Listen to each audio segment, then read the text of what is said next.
Welcome to Air Checks. This is part 13 of 14 of Paul Harvey's commentaries called The Rest of the Story. From Nashua, New Hampshire. Hello again, Americans. Your Pentagon has asked Congress for more than $2.5 billion in new military construction in the United States and elsewhere. Was all? I don't know. All the installations and bases we've been closing up and shutting down, now they plan another $2.5 billion in new construction. University of Santa Clara has named as regent for a 5-year term actor Fess Parker. Oh, did you hear the proposal that Adam Clayton Powell and Senator Ev Dirksen make a record together? Adam Clayton Powell and Senator Ev Dirksen make a record together, call it Adam and Ev?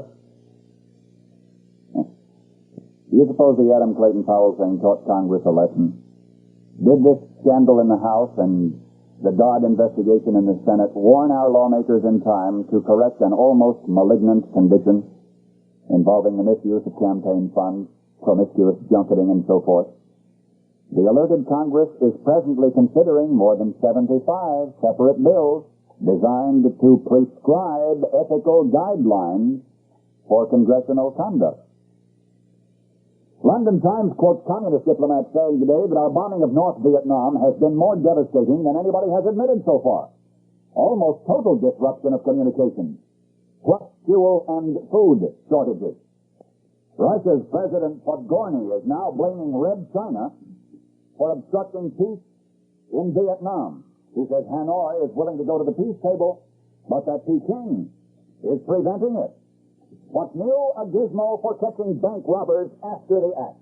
North American Aviation says that banks will mark their money chemically. Now hear this. If the banks will mark their money with a chemical, a hovering helicopter with sensitive electronic gear can cover all escape highways and sniff out any car carrying that marked money.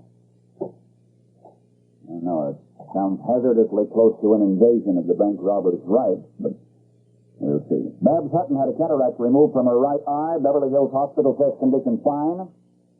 You heard yesterday that Coca-Cola prices are going up shortly. That price hike, announced yesterday, applies so far only in New York City. The pulse of today's news is Dateline Mount Clemens, Michigan. It was Christmas as usual at the home of the Melvin Bissons last year, except that when the season was over, the decorations did not come down.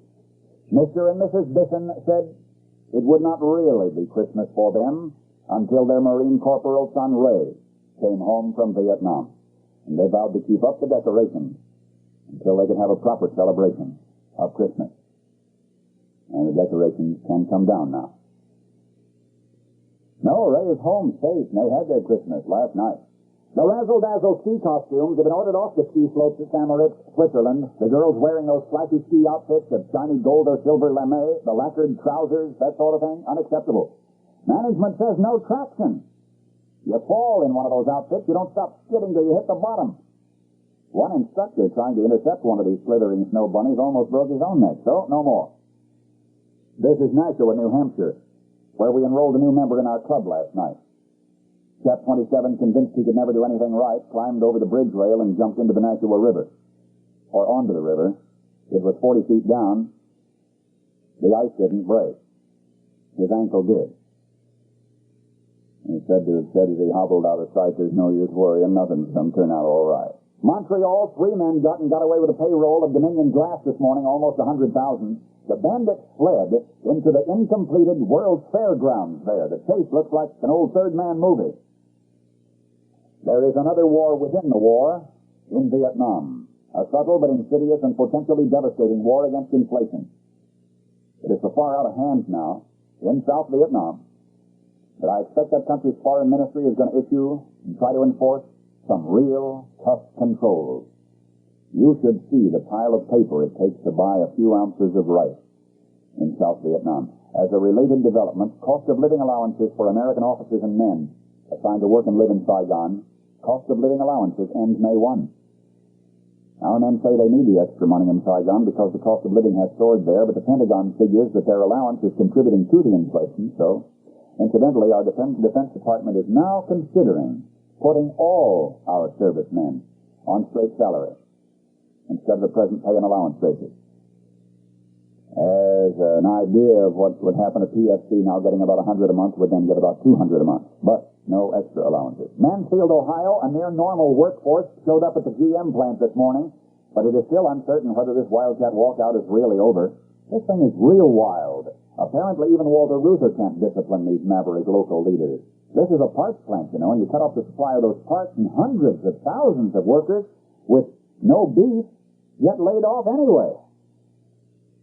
Oh, this broadcast is heard in 50 states and Canadian provinces and our Armed Forces radio network overseas, and that explains this closed-circuit mention for the British Isles. Last night in Britain, you were listening for another radio news broadcast, not this one, and just before the start of the program, you heard a girl's voice say, quote, "Bob, stop it."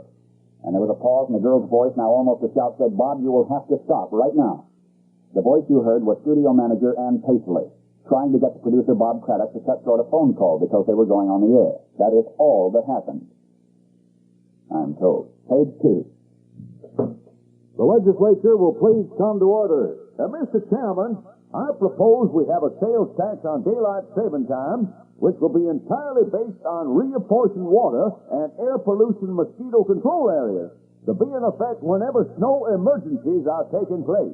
Give me that again? I said, Mr. Chairman, I recognize the distinguished representative of the Home Juice Company. we don't need to tax anything. All we need are people beginning every day with Home Hoosh breakfast orange. Home Hoosh has vitamin C, the sunshine vitamin that will help cure a lot of things. Jose, your proposal sounds fine, but you must realize every bill must have a number. See, Mr. Chairman, my number is 454-4121.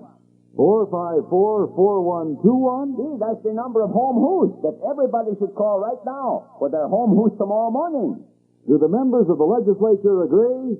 Yes, yes. This is Nashua, New Hampshire. This is where good politicians go to find out how good. If you think you are just what the world is waiting for, and you want to know whether the world is ready for you, you go to Nashua, New Hampshire. For this state conducts the first primary election in our nation. It's geographically convenient to campaign here, and if a New Englander looks you over and applauds, you have passed the acid test. It was on the courthouse steps of Nashua, New Hampshire that young Jack Kennedy tested his political potential just 7 years ago. And Nashua applauded. Nashua, New Hampshire, halfway between the White Mountains and the sea, has some of everything recreationally. The pine forests hereabout abound with game, and today that woodland is draped with a mantle of immaculate white. The simply lovely architecture of New England against that Christmas card snowscape. Now, where I work here in the gracious offices and studios of WFMN is on a suburban hilltop set back on a spacious lawnscape, now porch rail deep in uncompacted fairy-like flakes of snow. Where I sleep here is an inn on the old stagecoach road where every crossroad perpetuates New Hampshire's historical heritage with a magic name of its own, dating back 300 years. But if you had heard New Englanders were cold, forget that. Last night I addressed the largest banquet in the history of 3 states here and hereabouts, and the generous outpouring of hospitality is like nothing you'll sample this side of Dixie. But then I am reminded Nashua is in South New Hampshire. And if you heard New Englanders were conservative to the point of stagnation, you can forget that too. Nashua's population has doubled in the past 15 years. Nashua's former textile industry has diversified. Now it's mostly electronic and expanding as recently as right now. And where our national unemployment is about 6%, in Nashua, unemployment is only 1.3%. Oh, they have a suburban super shopping center here just for cars. I mean, all car dealers in one big shopping center. You can go there and shop for whatever kind you want. You ever hear such a thing? It's called the New England Automotive Village. How about that? A lot of French Canadians here. And you combine their culinary artistry with New England's readily available seafood, and Nashua straddles 2 rivers, the Nashua and the Merrimack. You remember Air Force General Singh, of course. He is director of an aeronautical institute here in Nashua, which trains graduates in aviation, aerospace, and allied skills, specifically preparing young people for this tomorrow land that's rushing at us so irrevocably. So perhaps like you, I had some preconceived notions about this cradle corner of our country. Notions which are at least a generation out of date. But for all its vigorous industry, for all its visitors who came to stay, for all its increasing compromise with modern architecture, its political homogenization, and though the textile industry has been phased out hereabouts, the New Hampshire New Englander epitomizes the truly good neighbor. He stops to pray, he works each day, he pays his way, and he tends first to his own knitting. Here is a potpourri of today's news from page 3. Those 5 mountain climbers have been flown down from Mount McKinley.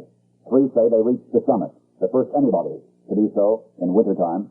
But 2 members of the climbing expedition, missing since Sunday, still are. Unfinished business, you remember Phil Rydell, the truck driver from Springville outside Buffalo, New York.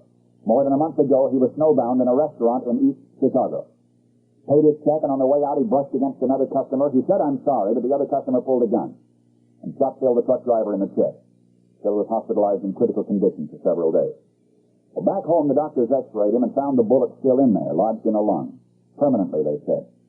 They said it would be too dangerous to operate. Well, the other morning, Phil was brushing his teeth and coughed, and the bullet popped out into the sink.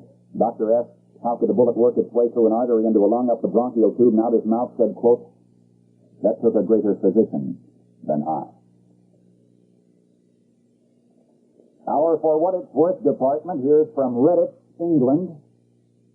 Reuben Hall said he thought it was his own business if he wanted those things decorating his car, but the police objected. From his rearview mirror and elsewhere up front, his car was decorated with 1 large toy poodle and a toy bird, and 2 stuffed birds and a toy monkey, and 2 imitation butterflies and a toy rabbit. The police protested, "Man, you can't see out the windshield." Chap said, "What windshield?" From Nashua, New Hampshire, Paul Harvey. Good day. Red Cross. Barbell's Navy is pledged to provide... Now, the rest of the story. Charlie and Jack met during the summer of 1947 in a bingo parlor in Atlantic City, New Jersey. They were working there at the time. Charlie was sensitive, serious, fastidious, but Jack was different. Jack was a mess. To Jack, life was a ball, everything was a joke. And though Charlie rarely got the punchline, the two, Charlie and Jack, became friends. At the bingo parlor, Jack had a shady deal with the checker. Together they conspired to record fewer than the actual number of bingo players, and by the end of each evening, Jack found himself a few dollars richer. And when he finally gleefully told Charlie about his ill-gotten gain, Charlie just shook his head slowly with downcast eyes. "You're stealing," he said. "Jack, Jack, Jack." But despite Charlie's chronic exasperation, the two remained friends through the summer. Their friendship survived even during the following months when the two of them, attempting to save money on rent, took an apartment together in New York City. Now stay with me here. Charlie is the serious, the meticulous one, and Jack is the fun-loving slob. So one day Jack comes home, finds Charlie ironing shirts, and Jack laughs at Charlie. Charlie is hurt, and Jack says he's sorry. Later, Jack pays his penance by asking Charlie to teach him how to use an iron. Of course, Charlie is overjoyed. But it doesn't stop with ironing. Before Jack knows it, he's got a feather duster in his hand, and Charlie is proudly extolling the virtues of dust-free furniture. So was established the theme of their relationship, with variations to follow. It's not remembered who first reached the breaking point, merely that Charlie eventually moved out and as far away as he could possibly get, California. Now, the story you've just heard, the story of Charlie and Jack, is all these years past, many years before The Odd Couple was even a smile in playwright Neil Simon's imagination. According to Mr. Simon, there is no direct connection. His play, he says, represents a common situation.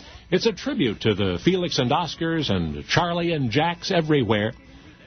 Still, for all we know, Charlie and Jack were the original Odd Couple. And something else. You know Charlie and Jack. You know them because Jack stayed in character even after Charlie had gone. And in spite of what Charlie had taught him, Jack remained the irrepressible mess, the fun-loving slob in life and on television. That's right. Jack became TV's disorganized Oscar Madison opposite Tony Randall's Felix Unger in the long-running sitcom version of The Odd Couple. But if Jack, the Jack Klugman, stayed in character, Charlie most certainly did not. You see, Charlie, Jack Klugman's neat freak New York roommate, the young man shocked at the notion of a dishonest dollar, the fastidious homemaker obsessed with neat and sweet and clean. Well, he became the dusty, crusty, gunslinging villain of innumerable movie westerns and the revenge-driven anti-hero of the fearsome Death Wish series. You bet. Charles Bronson. Only now, you know the rest of the story. Now, the rest of the story. It was actually available in drugstores, over the counter, well over a century ago. You could just walk right in and buy it. And I'm thinking of one drugstore in particular, Garwood's Drugstore in Evanston, Illinois. Local church groups had long protested the product's ready availability, and the Evanston Town Council went along with the protest, banning its sale on the Sabbath. Well, that greatly upset Bill Garwood. He was the drugstore's owner and proprietor. Surely if what he was selling were immoral, then why didn't the town council outlaw it altogether? Otherwise, they should just leave him alone. But the Evanston authorities did not leave Bill Garwood alone. Spies were sent to check up on him. The city ordinance was clear. If they could just catch Bill in the act, if he were discovered just once to be pushing the stuff on the Sabbath, then they could lock him up and be done with it. Well, after a while, Bill understandably became paranoid. Even though he was complying with the ordinance by now, he found himself watching for anyone who might turn him in on some trumped-up pretext.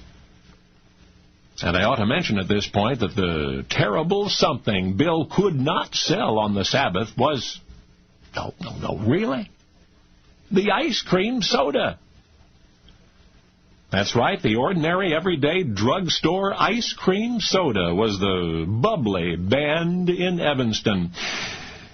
You know, Garwood's even then was a landmark of sorts, a place where the whole community just naturally gathered to meet and shoot the breeze, mostly two at a time. In some towns it was the courthouse or the barber shop, but in Evanston it was Garwood's. Now, just outside on the corner was a fine, big shade tree. Bill had rigged up a signal bell at the curb within reach of passing carriage drivers. That way, Bill's patrons could ring for service without getting out of their carriages. They could even ask for an ice cream soda to sip in the shade of that big old tree. A drive-through drugstore.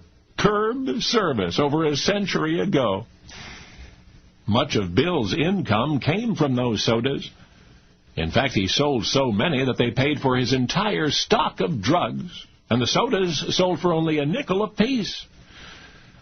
But then in 1875, a wave of reform hit Evanston. That's when the city ordinance came into effect, the law which banned the sale of ice cream sodas on the Sabbath. For one thing, argued the moralists, it was a frivolous concoction, not the sort of thing decent folks would consume on the day of worship. The main objection, however, was to the soda water itself, the carbonated water. That was the essentially evil element, they said. And so proprietor Bill Garwood, watching his drugstore business grind to a halt one day a week, conceived of a way to retaliate against the high-minded Evanston Town Council. Now, the ultimate solution to Bill's dilemma has been claimed by a number of communities throughout the United States, but our research indicates that Bill Garwood was the first man ever to take the soda water out of the soda and serve what was left on what Christians of that era called the Sabbath. He even named it after the day on which sodas could not be sold, and so forever after it would be known as the ice cream sundae. So now you know the rest of the story. Now, the rest of the story. He got his start booking orchestras and musical attractions for the World's Columbian Exposition of 1893. That is how show business got in his blood. In 1907, he began experimenting with the revue, a type of musical production unfamiliar to American audiences, and for the next quarter century, he made it his own. His name was Florenz Ziegfeld. Of course you have heard of him. The very finest talent went into the production of the Ziegfeld Follies. Members of the chorus line, recognized as the most beautiful women on the American stage, took special pride in their identity as Ziegfeld girls. After all, they introduced Shine On Harvest Moon. They introduced By the Light of the Silvery Moon. A Pretty Girl is Like a Melody. And My Blue Heaven. Composers of the Ziegfeld scores included Rudolf Frimmel and Victor Herbert and Jerome Kern and Irving Berlin. And performers associated with the Follies included Fanny Brice and Will Rogers, Eddie Cantor and W.C. Fields. And yet, there was one man upon whom the great Ziegfeld depended more than any other, the Follies director, Julian Mitchell. The others they called a talented, but Julian they called a genius. And such praise is not casually bestowed. He was a small, dapper man. His career began with Weber and Fields on the other side of the footlights. But after giving up acting, he directed Victor Herbert's opera, The Idol's Eye. Audiences and critics swooned over his masterful staging. Next came Julian's Babes in Toyland, hailed as, quote, a masterpiece of vivid ensemble dancing and staging. Then it was about that time that the brilliant Julian Mitchell attracted Flo Ziegfeld's attention, and they met, and their relationship would continue for the rest of Julian's life. Ziegfeld's role, especially in the early Follies, was more that of a promoter. Artistically, he gave director Mitchell a free hand. So the Follies became famous for special effects. Magical was a term often used to describe his staging. Julian died the way he would have wanted, working. It was a stroke during a rehearsal that finished him. His death was a devastating blow to Flo. Show business survivors consoled themselves that at least their world had benefited from Julian's genius as long as it had. But, Julian Mitchell would not have abandoned acting in the first place, and so would not have become a musical director, except something happened to him, a condition that suddenly befell him. And how he got around that condition was perhaps the real genius of Julian Mitchell. You see, he conducted all of his rehearsals. He conducted all of his rehearsals with the side of his head pressed against the rehearsal piano so that he could feel the vibrations of the music, so that he could feel the tempo for his dance numbers. That is right. The brilliant director who staged Ziegfeld's elaborate musical follies never heard them. Never heard them. He was totally deaf. And now you know the rest of the story. Now, the rest of the story. Jose de la Cueva had every advantage, every bright prospect in the world. His family was well-to-do. His home was a fashionable neighborhood in Madrid. He attended the finest schools.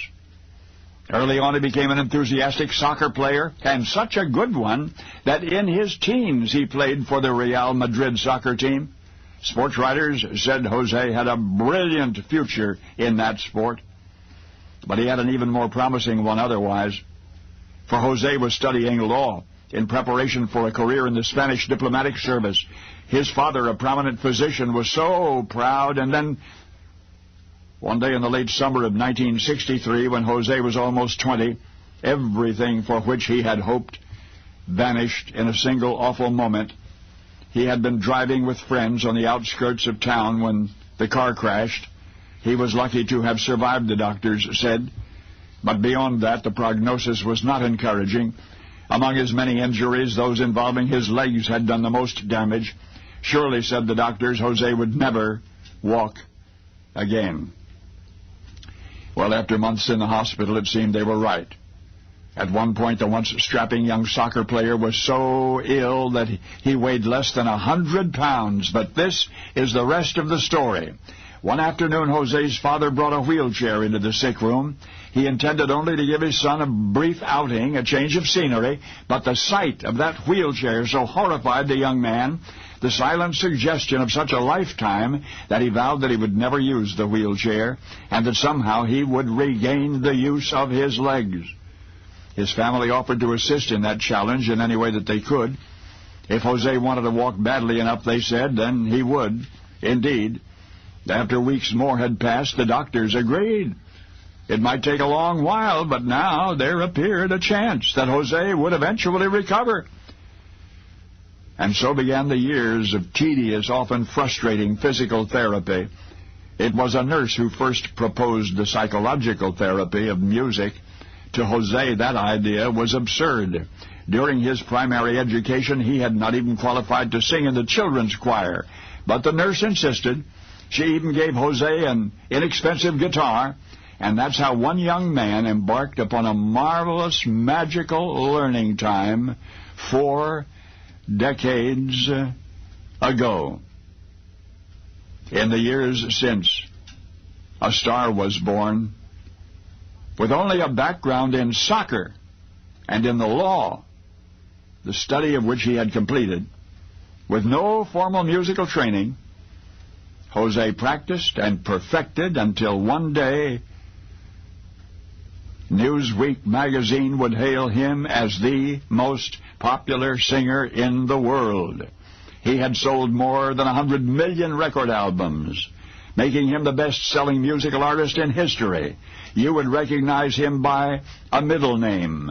And if you had followed the brilliant singing career of Julio Iglesias since his United States debut in 1983, you may have noticed that he walks with an ever so slight limp.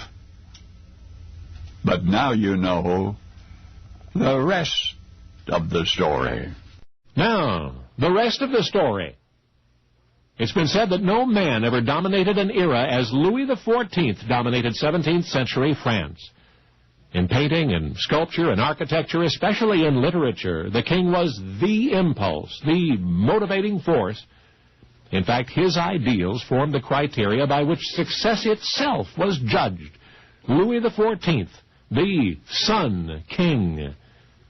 Today we debate the components of charisma, but there was no doubt as to what elevated Louis in the eyes of his subjects. And I'm going to tell you what that was. Louis became king at the age of 4 years, 8 months. It was France's prime minister who actually conducted affairs of state. Of course, French kings traditionally deferred to their prime ministers. However, when Louis's prime minister died March 9, 1661, the 22-year-old monarch issued a proclamation that stunned not only France, but all of Europe. He declared that France's king would now assume complete and utter responsibility for ruling his 19 million subjects. Well, the nation's government ministers were astonished, but they accepted the new order. And beginning March 10, the divine right dictatorship of Louis XIV was a reality. He became, quote, God's representative on earth, making all dissent a sin. But though his infallibility might have led to all kinds of recklessness, Louis, as no one had expected, became serene, even moderate. 8 hours a day for the next 54 years, he devoted himself to the administration of every aspect of his kingdom and his culture, from court etiquette to troop movements, from road building to theological disputes. His word was the last word. And you know what else? There was a device by which Louis enhanced his importance, a certain something which emphasized his aura of authority. No, I'm not referring to his embrace of France's great literary figures, clever though that was. Imagine how flattered were the likes of Molière and Jean Racine, and thus inclined to glorify Louis in print. Neither am I referring to Louis building the palace at Versailles, the price tag of which has been compared to that of a modern airport. Nonetheless, he imposed his thought on everything from French art to 17th century urban renewal, and his public image reflected the power he wielded. His bearing was majestically upright, his personality was expressive and vital. He was a tireless hunter, warrior, dancer, a hearty eater, and a notorious lover. But he might not have kept his subjects so reverently impressed without a specific device which he invented and which survived him and his era, eventually to be adopted by the entire Western world.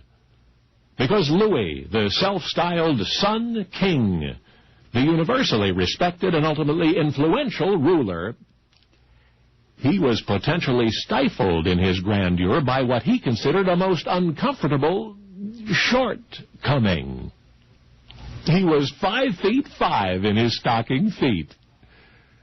So the style he started, accepted today in virtually every walk of Western life, the fashion which he pioneered, originally to showcase his symmetrical legs and to give his royal highness highness. That's right, high heels. Only now you know the rest of the story. Hello, Americans. I'm Paul Harvey, Jr. Felix was dead. Felix, one of the finest firefighters in Chicago's history, was gone. His reckless daring in the line of duty considered a premature demise should have been no surprise, and yet Chicagoans mourned his passing as never before for one of his kind. There is a monument to his bravery at 95th Street and Keene Avenue. Today, 60 years later, his grave is still visited by faithful admirers. And did I mention, firefighter Felix was no fireman, was no man anyway. Felix was a mongrel dog. His service in Chicago's fire department coincided with a roaring 20s era of legends, and yet while the Lindberghs and the like captured the imagination of this nation, there was no hero more heroic to Chicagoans than Felix. For this is the rest of the story. This is the tale of a dog. Had you lived in Chicago most of 100 years ago, you'd have known this extraordinary creature as Superdog. His name was Felix. Chicago's several fire departments have had many mascots, but none so legendary as he. The stories of Rin Tin Tin and Lassie are as nothing compared to the real-life folklore relating to this beloved mascot of Engine Company 25.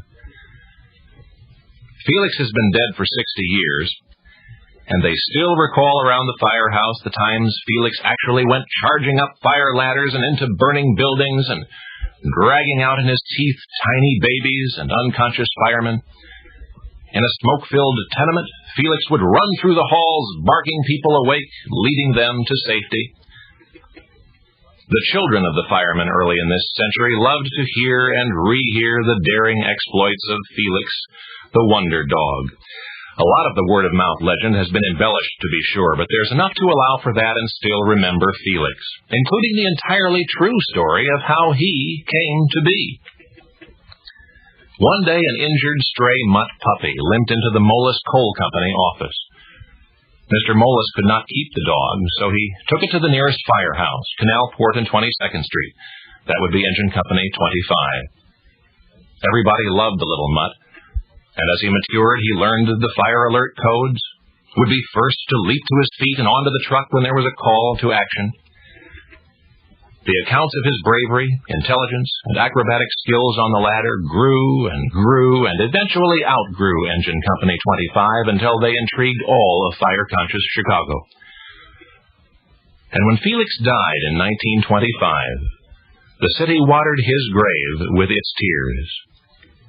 There's a monument to Felix in suburban Palos Hills, erected by a librarian he never saw in a city where he never lived. And researchers reflect to this day on the premature demise of the Superdog of 60 years ago. For all his daring, for all his heroics, Felix was not consumed by the danger of his voluntary rescues. He was loved to death, killed with kindness. because affectionate neighbors brought to the firehouse, day after day, an overdose of Felix's favorite liver sausage. And now, you know the rest of the story. Now, the rest of the story. Anyone in the lobby of the Hotel Philadelphian that morning? Anybody might have looked into Wally's eyes as he stood at the registration desk, or as he walked across to the elevator and got in. And there, in the hollow stare, a passerby would surely have seen the anguish, the desperation, the hopelessness. But if anyone saw, nobody understood, or at least cared enough to stop Wally and ask him what was the matter. The elevator rose, the door opened. Wally, clutching a briefcase under one arm, fumbled for his room key. Moments later, he was sitting in a chair in the solitude of his room.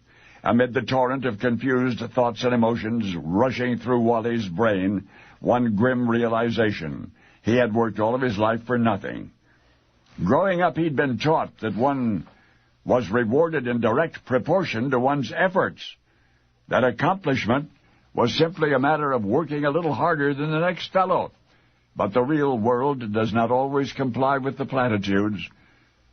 Wally had learned that success comes by accident, as often as not, that it's possible to devote one's self completely to an objective only to discover at the end of the road that he has been utterly wasting his time. As for Wally, this was the end of the road, because he had tried his best and had had enough. All that remained was the way out.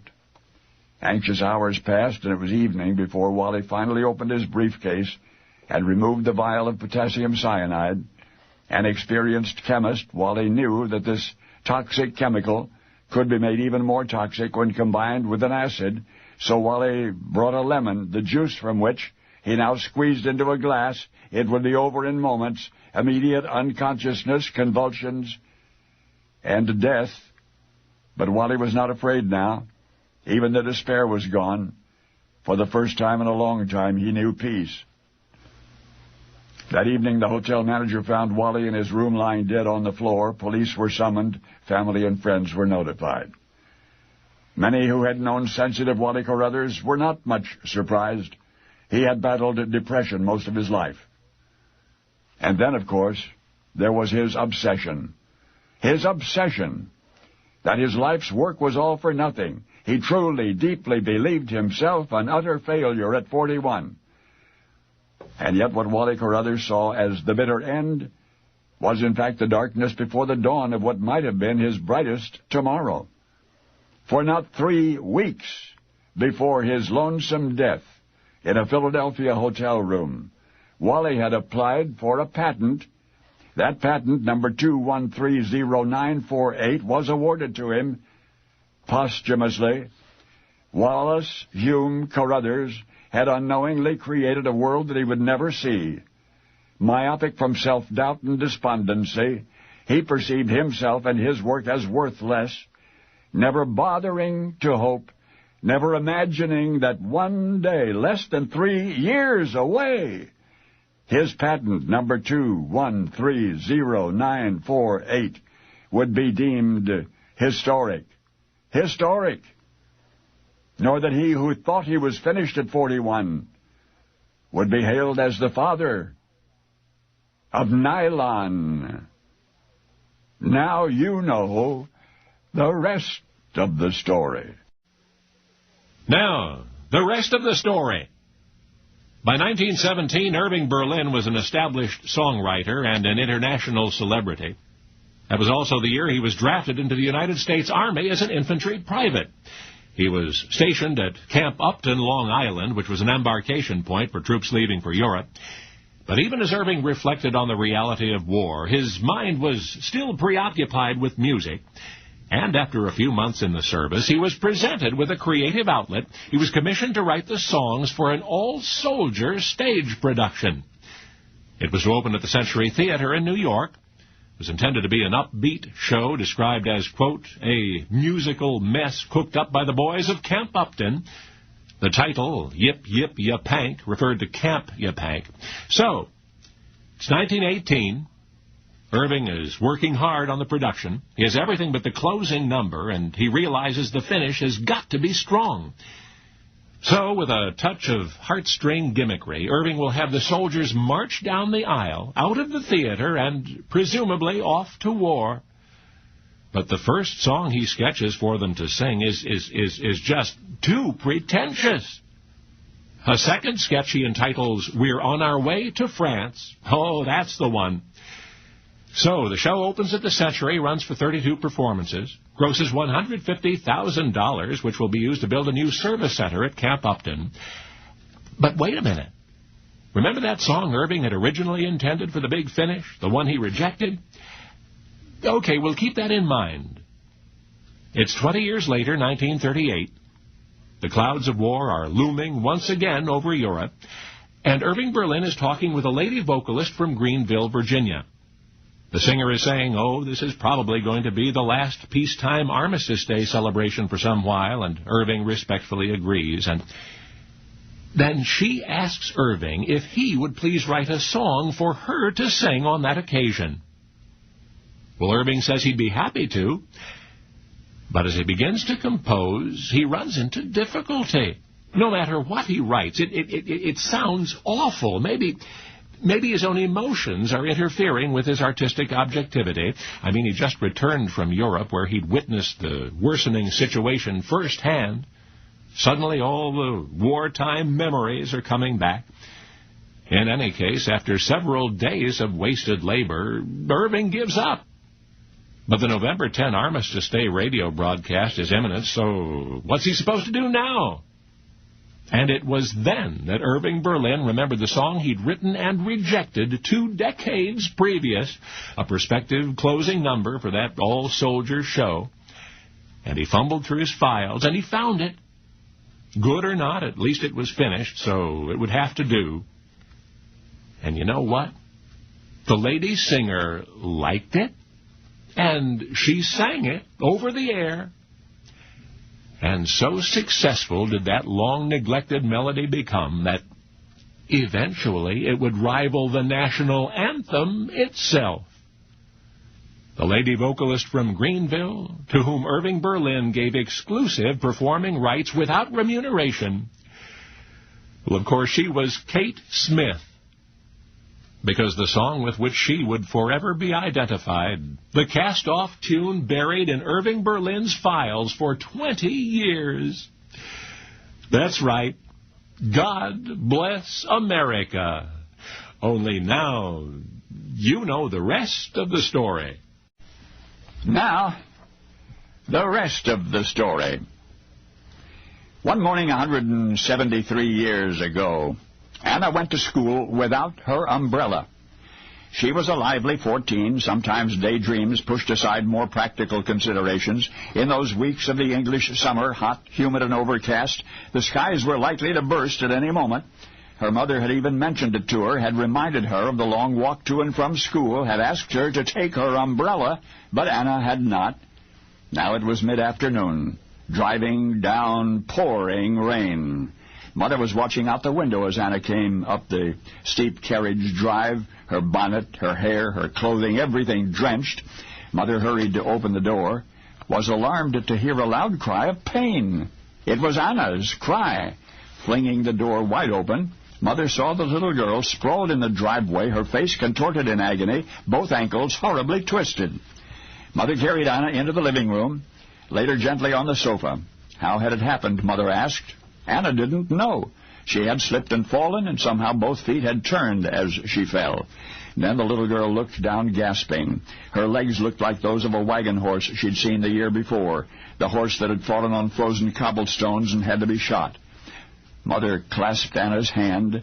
The little girl would be just fine, she assured. The doctor would come and make her good as new.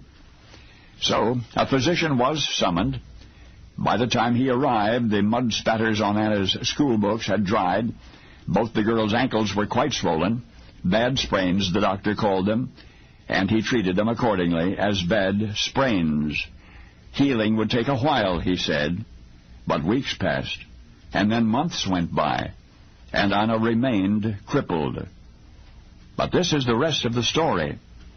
Although Anna still could not walk, she was permitted to ride, even encouraged to ride. And soon after Anna's injury, Mother rented a pony from a nearby livery stable, and on his back the teenager could romp and run through the English countryside as she could not otherwise. The pony became as much a friend as she would ever have. For hours, almost every day, the little girl rode through the bright meadows, sometimes stopping to sit in the fragrant grass and just talk to him. This was to be Anna's only freedom, her only true happiness. For the rest of her time was spent as an invalid, confined to her bed, deprived of friends her own age. Anna's ankles never did heal properly. As long as she lived, she was able to walk only sometimes, and was able to stand unassisted for only a few moments. The rest of her days and nights were endured in bed, almost always in pain. The one benefit which emerged from the mysterious girlhood injury was ours. It was a book Anna wrote, her only book, dedicated to a little pony that had become her legs, and to all of the horses that had spared her a life of utter confinement. So poignant was Anna Sewell's book that it was considered primarily responsible for the increasingly humane treatment of horses in the second half of the 19th century. And now I hope you will always recall a painful mishap. One rainy afternoon in 1834, whenever you read or hear of a touching novel, a tender tribute entitled Black Beauty, because you will know the rest of the story. Now, the rest of the story. In the official Major League Baseball record book, you will find outlined a chronology of the All-American sport. Listed among baseball history's most significant events are these: 1839, the traditional date of baseball's invention by Abner Doubleday in Cooperstown, New York. 1845, the first organized baseball team formed by Alexander Cartwright. Cartwright also established rules of play for his team, the Knickerbocker Baseball Club of New York. Those rules are remarkably similar to today's. 1858, the founding of the National Association of Baseball Players, 25 clubs in all.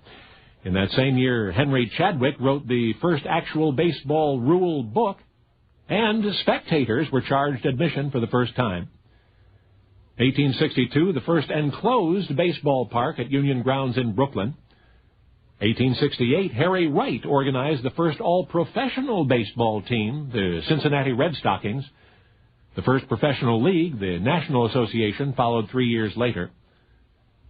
Baseball's next 3 decades were characterized by minor rule changes and additional equipment for the players. Then in 1903, the first World Series. Now, regarding this history, many are surprised by the depth of baseball's roots. For instance, the Russians claim a similar game. The British played rounders, but something predating both of those has been overlooked by the official record book's chronology. A poem of merely 4 lines entitled Baseball goes like this: the ball once struck off, away flied the boy to the next desired post, and then home with joy. Now, what does that little verse tell us beyond what it tells us? Well, in 1906, the so-called Special Baseball Commission was formed.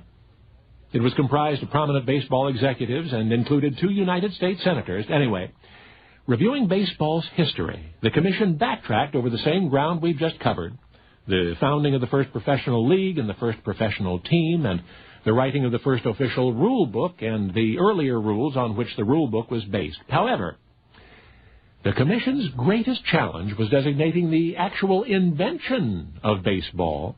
In fact, it was not until December 30, 1907, that the Commission released its findings. Baseball was born in Cooperstown, New York in 1839, their research indicated. Its originator was Abner Doubleday. And so unequivocally it was concluded that baseball is indeed an all-American game. Well, a century has passed since the Special Baseball Commission reported to us. But to those who believe the last word on the subject has been uttered, I call to your attention once again that four-line poem called Baseball. The ball once struck off, away flied the boy to the next desired post, and then home with joy. So, why is that verse so important? Well, I'll tell you why. That poem was first published in a children's book in Great Britain in 1744. Well, that's 75 years before Abner Doubleday was born. Now, you know the rest of the story. Hello, Americans. I'm Paul Harvey. You know what the news is. In a minute, you're going to hear the rest of the story. Bottom of the ninth, 2 outs, bases loaded. There's a lot riding on this next pitch. From the earliest days of baseball, smokeless has been the most popular form of tobacco among players. Some chewed, others dipped snuff. Why? Because they thought it made them more alert, gave them energy, and improved their performance. This guy's got to get a hit. He's chewing hard. They were wrong. The truth is, smokeless tobacco can hurt your performance. The rush it gives you that feels like more energy is misleading. What's really happening is that nicotine makes your heart beat faster, which lowers your stamina. That pitcher's winding up. In a poll of major and minor league players who still use smokeless tobacco, none of them believed that chewing or dipping improved their game. Whether in sports or on the job, the only thing snuff or chewing tobacco will improve are your chances of getting cancer. And it's strike three. He's out of there. Now, the rest of the story. Jimmy Robinson looked forward to Christmas time each year for 1,000 reasons, but for one in particular, the lighting of the old Christmas tree bulb. For all of his parents' holiday decorations, the most special was a strand of Christmas lights with a score of replacement bulbs in it and one original one. One clear, white Christmas light that had come with the set and which had continued to burn brightly season after season. Oh, there was no mistaking that one bulb. It was the very last one on the string, and it was slightly different from the newer ones, not only in outward appearance, but in a magical, indefinable something in its glow. So for Jimmy Robinson, Christmas time carried with it a unique anticipation. He and Dad would bring home their Christmas tree. They'd get out the ornaments and the lights. Then before any other decoration was removed from the big dusty cardboard box, that one old strand of tree lights would be taken from it. And as Jimmy held his breath, wishing hard, Dad would ceremoniously plug it in, and each and every season, that last light on the string, the only original bulb left, would light up and shine as brightly as ever before. All of the other bulbs in the set had been replaced. Many of the replacements had been replaced. But that very last light continued to glow for the Robinson family each Christmas, like a dear and ageless relative dropping in for the holidays. And Christmases passed, and over the seasons subsequent, Jimmy grew up, left hometown Baldwin, Missouri, to see what lay beyond. He became a Colonel James Robinson, a chaplain in the United States Army, stationed here and abroad. Yet each and every Christmas time, wherever his post, Colonel Robinson received a telephone call from back home in Baldwin from his dad, Walter Robinson, and the news was always the same, told in the same delighted, excited voice. It lighted up again, son. That same old Christmas light is still burning bright. Medical science is only beginning to comprehend the power of mind over melody, confirming that the way a patient thinks can steer the course of any disease, multiple sclerosis in particular. Multiple sclerosis in particular. In fact, there's such a demonstrable cause and effect between one's mental attitude and MS that doctors are sometimes reluctant to diagnose it for fear of worsening the disease with the news. Conversely, perhaps no other illness responds so quickly or so dramatically to hope. You see, Jim Robinson's dad, Walter, for decades had MS. He had multiple sclerosis. In its course, there were ups and downs, and yet there was no up ever any higher than the exhilaration from an annual ritual in which a solitary Christmas tree light defied the dark. one brave little light ablaze each Christmas. Ever since the Strand was first purchased by Jim Robinson's grandfather in 1918. By this holiday season, both of Jim's parents are gone. But the Christmas light, the Christmas light, that same original bulb on his sister's Christmas tree shines on. In a way, for us all. Now you know the rest of the story.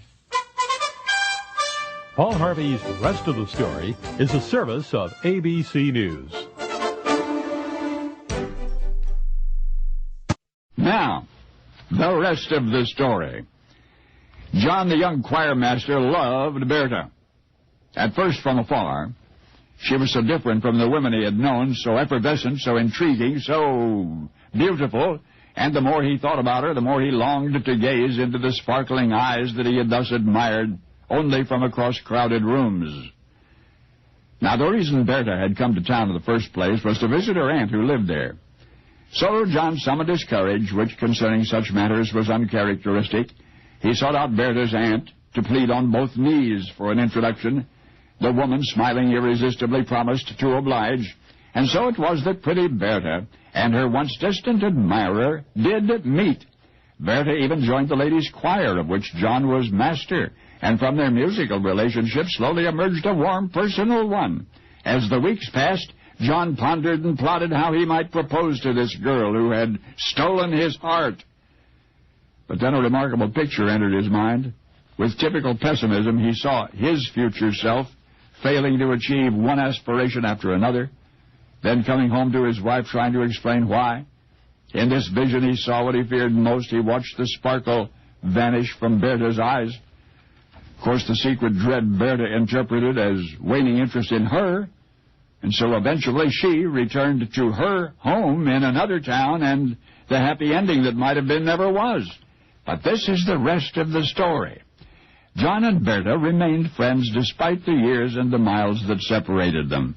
Berta eventually met and married an industrialist named Arthur Faber, a kind man of whom John, with private reluctance, approved. And, oh yes, the Fabers had a son whom they named Hans. But at least part of the heart Berta had stolen long ago would remain hers forever. She needed to know that. So John devised a plan for expressing it, a subtle, exquisitely cryptic means of telling her that he would always love her. He wrote her a love song vaguely evocative of a ballad that she had once sung to him. So ambiguously was this message concealed amid melody and words that John even sent the song directly to Berta's husband, for outwardly it was to be sung to their newborn son. But Berta would find, John explained, that while she is singing Hans to sleep, a love song is being sung to her. Well, John need not have fretted over the failures that he once imagined, for his eventual success is spelled in bold print these days, in incomparable masterworks across the pages of music history, the towering accomplishments of an inimitable composer named John Johannes Brahms, and the song he wrote for Berta. Now, the world gently sings that song to this day, never imagining its secret sentiment, a whispered affection beneath the words, "Good evening, good night, with roses bedecked." For this was the gift of a young choir master in Hamburg to the Viennese girl he let slip away. A love song in disguise.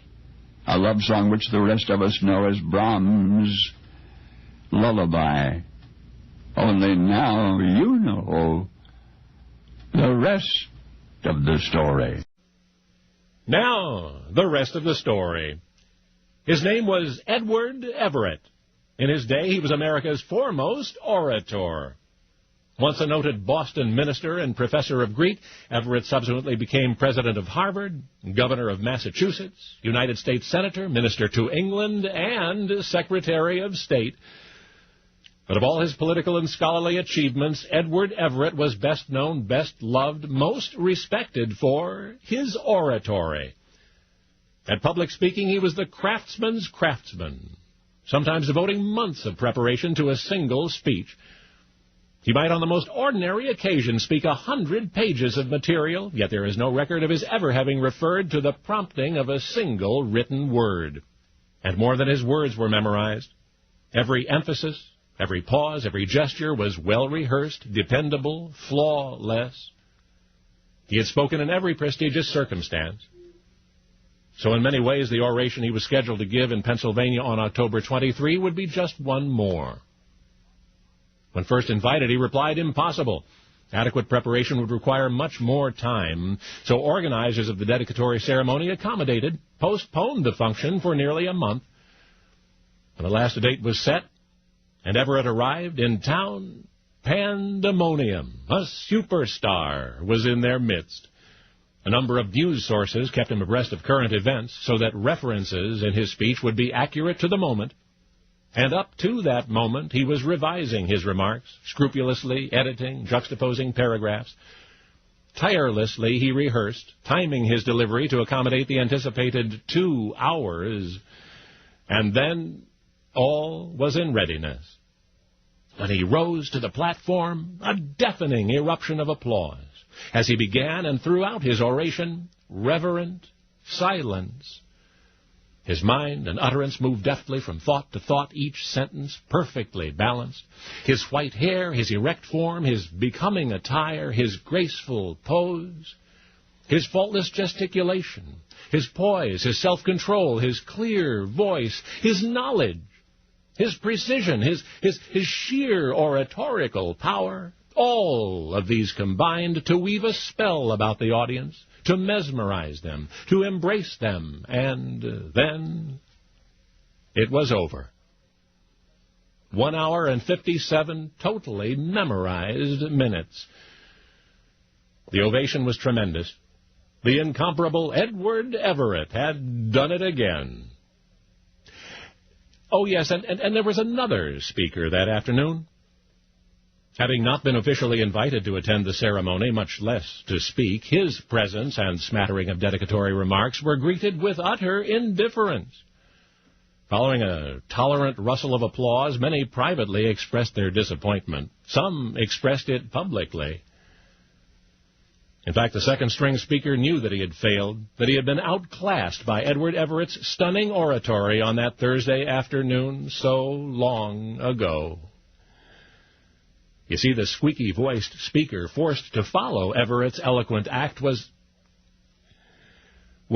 President Abraham Lincoln. But because he, Lincoln, also spoke that afternoon, Edward Everett's oratory was not the only Gettysburg Address. Because now you know the rest of the story. Now, the rest of the story. It happened once upon a winter time. The air was cool and clear, the tall pine forests were not yet blanketed in white, and it was on this country estate that a certain teenager would spend his Christmas holiday. He was 18, uncomfortably straddling the abyss which separates boyhood from manhood. He had not been doing well in school, though such frustrations would be set aside for the while. Mother was in the house.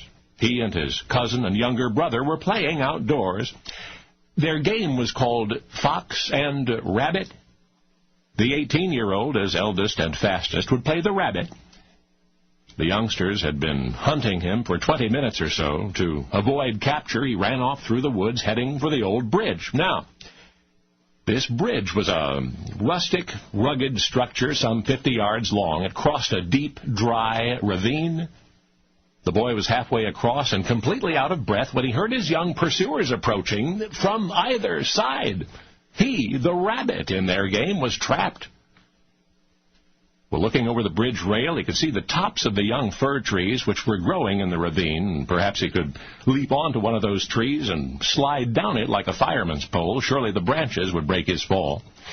So, judging the distance to the nearest treetop, he climbed over the rail, spread his arms wide, and jumped. But the boy had miscalculated. Merely brushing the outer branches, he fell 29 feet to the hard ravine bottom, where he lay unconscious and seriously injured. So what had begun as a children's game now threatened to end in tragedy. Well, Mother was alerted, and her son, still unconscious, was carefully lifted from the ravine and carried to his bed. Attended by the finest available specialists, he would remain unconscious for 3 days. And even as he awakened, his troubles were only beginning. Among his injuries, one kidney was ruptured. An operation would be required at once, and after that, months of recuperative confinement to his bed. His convalescence would take most of a year. When he was fit to travel, his parents brought him to London. And it was there that the boy's hitherto directionless life found its course. Restricted from vigorous activity, he now found the time to study, ultimately passing the school examinations he had twice failed before. He also found time to visit Parliament. And with each parliamentary session he observed, he became more and more interested in politics. Once aimless and uninspired, he was now turned on, and for the rest of his life he would stay that way. He graduated Sandhurst, the Royal Military College, 20th in a class of 130. At 20 years old, he joined the Army Cavalry, served abroad, distinguished himself as a soldier and a journalist. You see, his 18th Christmas holiday might have been his last. But instead, after the fall from that bridge, after 3 days unconscious, he awakened to become Winston Churchill. Only now, you know the rest of the story. Now, the rest of the story.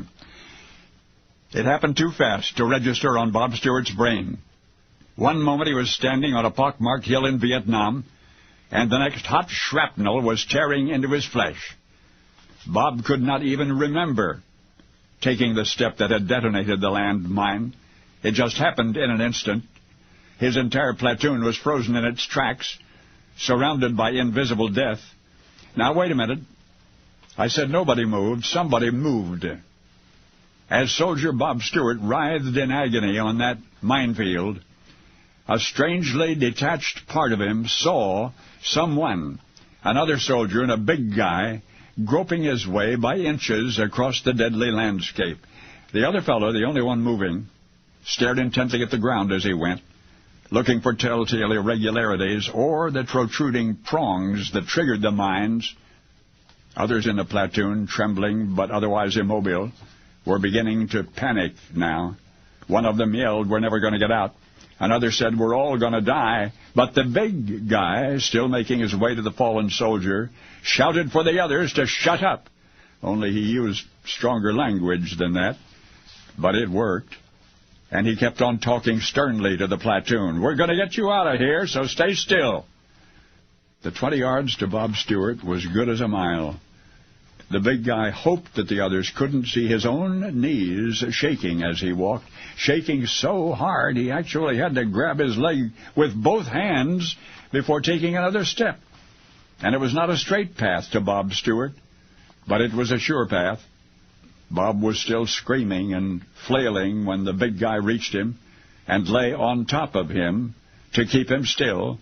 He could see that the leg was bad, but thrashing would just bust an artery and kill him on the spot. The rescuer was talking calmly now, almost whispering, "You're going to be okay. Stay quiet.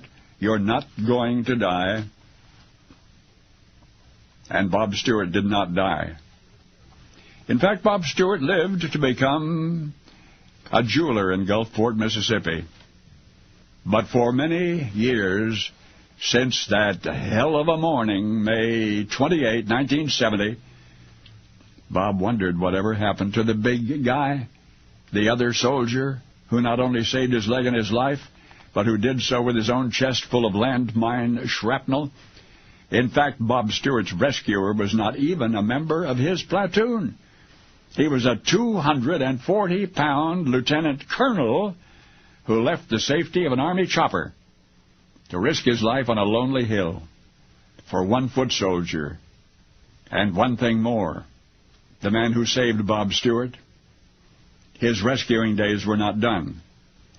You see, the soldier who answered Bob's cries for help and bound his wounds and got him evacuated while gushing blood from wounds of his own, that rescuer one day would endear himself to the rest of us as well.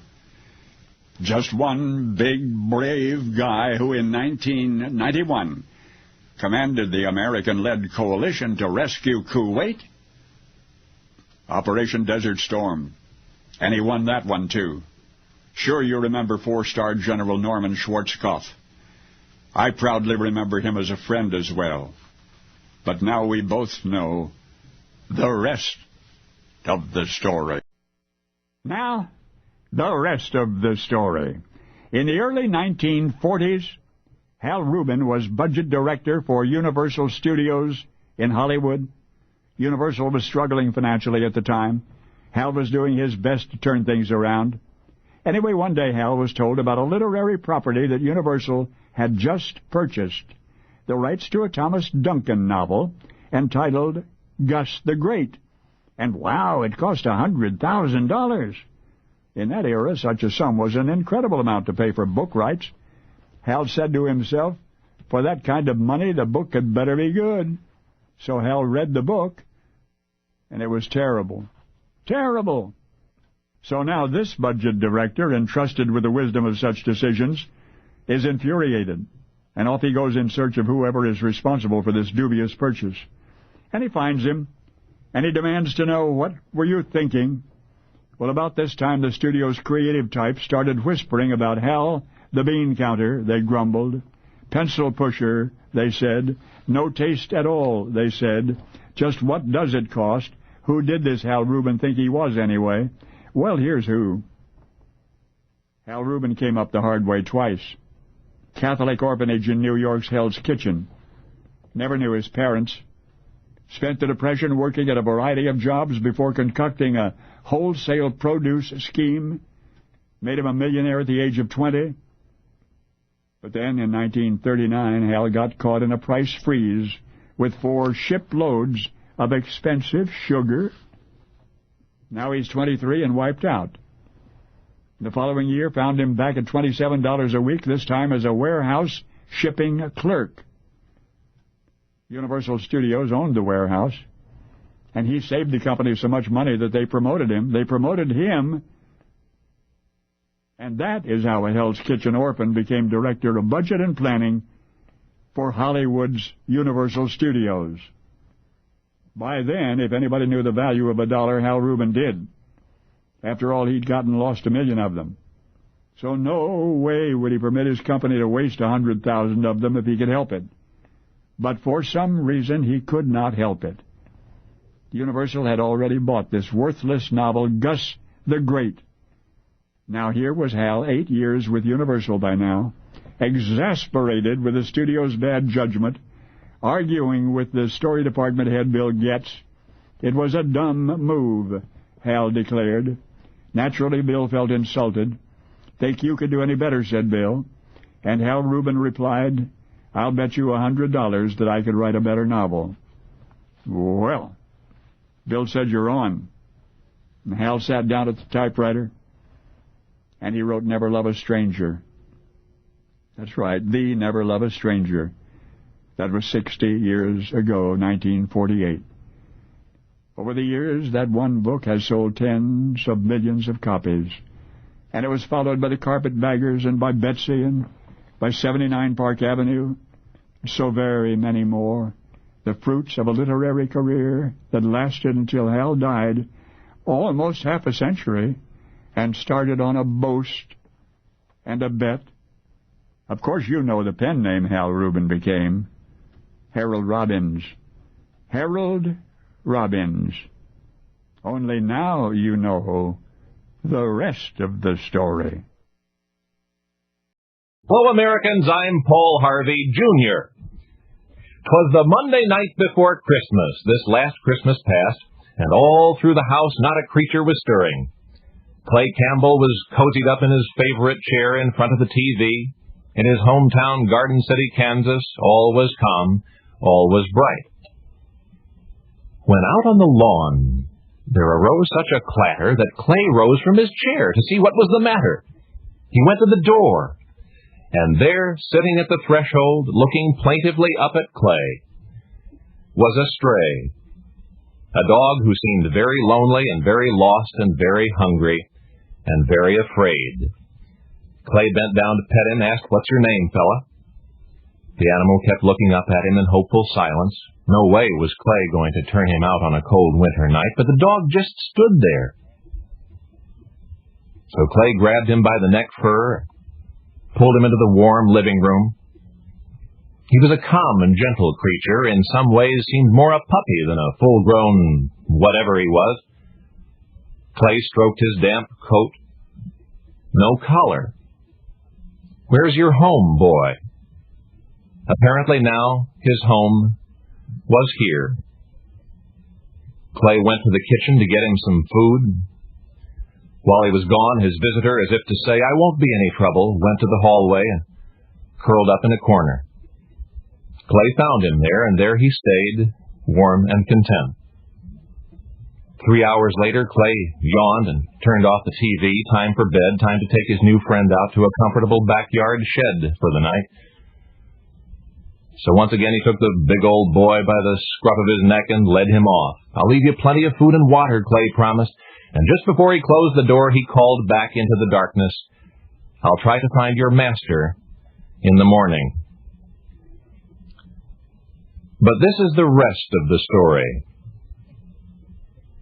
Once upon a time there was a fearsome creature vilified in fairy tales, hated and hunted in real life. Once upon a time there was a dreaded predator who came to symbolize ruthless cunning. So feared was he, in fact, that the folklore of innumerable cultures describes him in supernatural proportions. Yet the human apprehension of this animal we now know is largely irrational, something traceable to the very fairy tales in which it was so frequently and so unfairly maligned. The big, cold, hungry puppy that showed up on Clay Campbell's doorstep last Christmas is just one more example. For that animal was no puppy, was not even a dog. He just seemed that way to Clay. Certainly nothing like a fugitive from the local zoo, which he was, considered so dangerous by authorities that they had ruled out capture alive. That is until Clay dragged him into his home, petted him, and fed him, only to learn the following morning that he was returning to its rightful owners, safe and sound, a full-grown 120-pound timber wolf. And now you know the rest of the story. Now, the rest of the story. A.S. Nico, N-I-C-O, was his name, General Superintendent of the Genesee Pure Food Company. The company's cornerstone product was a drink made of burned sugar and roasted rye grain, very popular in its day, and Mr. Nico was the plant superintendent. Now, one morning he and his employer, Francis Woodward, were touring the facility. Mr. Woodward, by the way, was also founder of Genesee Pure Foods. They were strolling the plant, came to the storage area, stopped.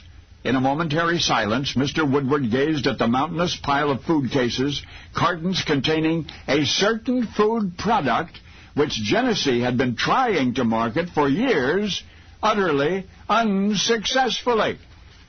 Mr. Woodward then turned to his employee, Mr. Nico, and he said, "I have a proposition for you.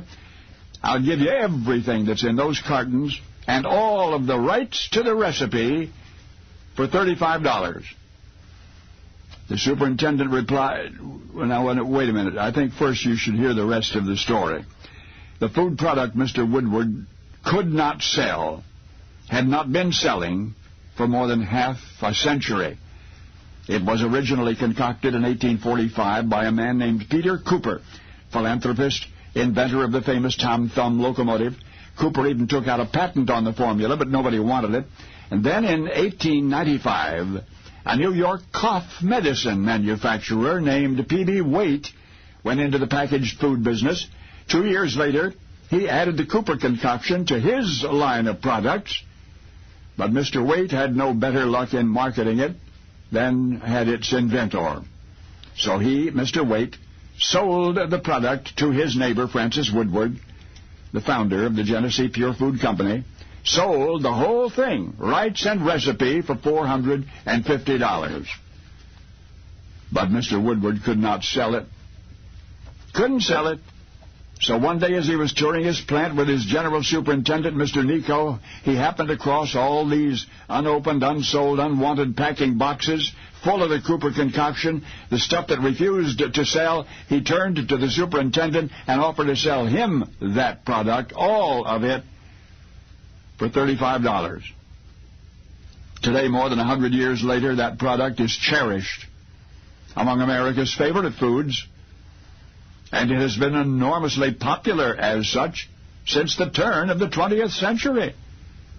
But now you know that it was a total flop for more than 5 decades. It was practically given away by Francis Woodward to an employee named A.S. Nico. P.S. Nobody remembers what the initials A.S. stand for. Nobody recalls as much as Mr. Nico's first name. He ended up a nobody in the history of merchandising. And the reason the history has relegated him to the annals of the semi-anonymous is because his employer, Mr. Woodward, kept the product and later marketed it successfully himself. Today, the entire world knows Cooper's concoction by the name Jell-O. Only now you know the rest of the story. Now, the rest of the story. Chances are you would be distressed at the sight of an exposed female breast on prime-time commercial television. So liberated have we become regarding some things, but in other things we remain virtually unchanged from century to century. In the winter of 1843, approaching midway through the Victorian age, a mostly naked, entirely topless statue was unveiled. The unveiling was quite an occasion. There was a brass band and prominent speakers. The city's most prominent citizens turned out, but few knew what lay beneath the opaque drapery until the rope was ceremoniously yanked and the drapery was lifted to reveal this provocatively fashioned hunk of marble. Gasps of horror and astonishment were followed by interminable moments of stunned silence, and then a flurry of nervous giggling, followed by more silence. Who in the world had the nerve to approve such a thing, the indignant spectators demanded? Well, this is the rest of the story.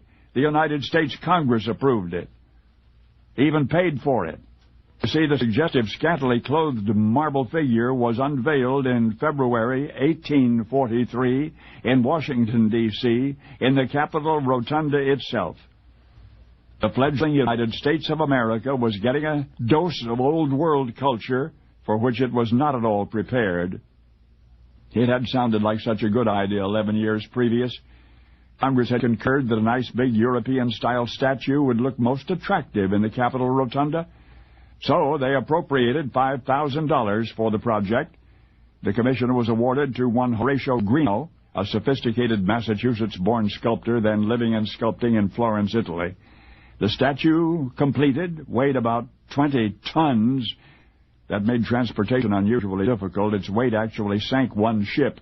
Its crate was so big it could not even squeeze through a railroad tunnel.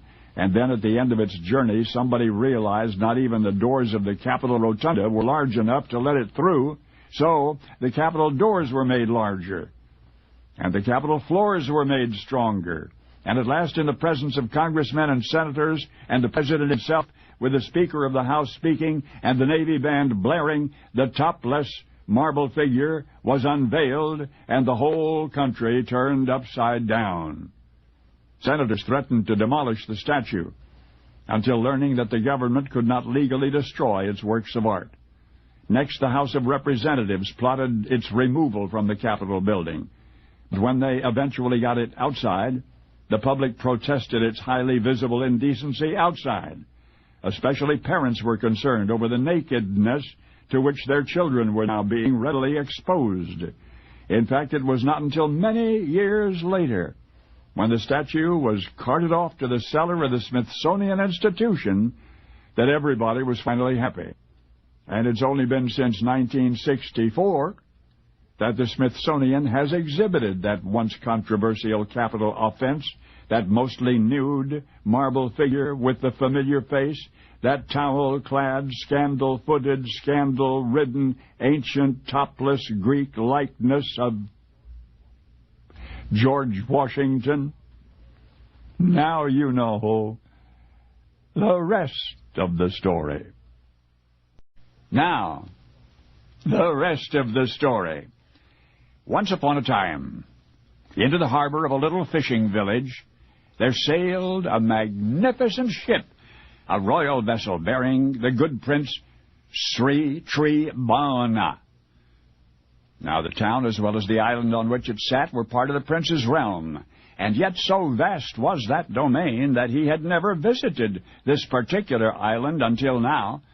The fishing village was called Temasek. Its inhabitants, whose ancestors had amused themselves with little more than fishing for many centuries, were now beside themselves with excitement over the royal visit. Why was the prince coming? Everybody wanted to know. Some believed it was to hunt in the dark jungle that engulfed most of the island, and indeed, that was so. For years, the prince had heard of the exotic game that roamed these parts, and he had longed to stalk that game, and now he would. Shortly after arriving, he and his hunting party set out on their adventure. Brightly colored birds called down to them from their perches high above. The air was clear and fresh, but still no game. The prince grew impatient. Long had they sailed through stormy seas for what had promised to be the hunt of a lifetime, and yet now all began wondering if the stories they'd been told were nothing more than fiction, hunters' imaginations. And then, just as the prince and his men were voicing their disappointment, there was a stir in the undergrowth. At once all fell silent, another rustling of fronds and branches, and suddenly there sprang into the small clearing a monstrous jungle cat, fangs bared, claws ripping at the earth. The hunting party scrambled in all directions, and the cat had by then selected her prey. It was the prince himself. The hunter and the hunted had exchanged roles in a heartbeat. With only a few yards of air between them, the prince would feel the hot breath of the advancing creature, and then the cat eased back toward its haunches. It was preparing to spring at the defenseless prince. But in the next moment, as though from nowhere, one of the prince's attendants rushed in from the side, his spear poised. Surprised, the great jungle cat wheeled about and lunged into the green darkness once more. And thus was the prince's life spared. Well, that night, back in the village of Temasek, the occasion was celebrated. Forever after, this town shall have a new name, the prince declared, in memory of what happened this historic day. And that new name was Lion City. And it is Lion City even yet. The name Temasek, which means simply sea town, over the centuries has all but been forgotten. The traders and pirates who subsequently came to the island from distant lands knew it only by the name the fortunate prince had given it. There were only 150 people living there when it became a British possession in 1819. Today there are almost 4.5 million. And yet even now, as that isle in the South China Sea, at the southern tip of the Malay Peninsula, even now it is known for that day long ago when a royal life was reclaimed from the jaws of a jungle beast. Of course, in the Malay language, Lion City is Singapura, Singapore. Only now you know the rest of the story. Now, the rest of the story. Art Simmons was the neighborhood bully. But there was one thing that separated Art from the neighborhood bully you probably know.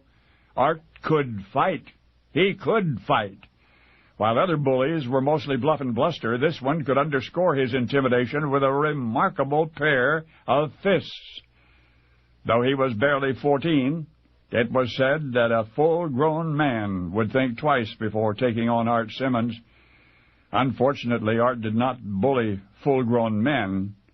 In fact, he often picked on younger boys, in particular a neighbor boy named Mike. Mike's father hated fighting, was always telling his son to avoid a confrontation. The Simmons boy calls you a name Dad admonished, you just ignore him. But Mike's father had forgotten how a boy's honor needs defending, and so he was shocked the afternoon he looked out the window and saw a battle raging right in front of their house. And it was Mike and Art Simmons. Furious, Dad rushed out the door and stopped it. You both ought to be ashamed, he was starting to say, when suddenly from somewhere, Mike's brother John came running full speed and tackled the Simmons boy. Well, now Dad had had enough. He seized John by the collar and hauled him into the house and gave him a whipping. John protested. After all, he was only trying to defend his younger brother. But Dad was adamant fighting was wrong, and that would have been that, except for the rest of the story. 3 days passed before John and Art Simmons encountered each other again. There were the usual taunts from the latter. John said, all right, if Art wanted a fight, he'd have a fight, but this time not where some grown-up could intervene. Instead, out in the woods, where a winner and a loser could be determined once and for all. So John and Art met in the woods.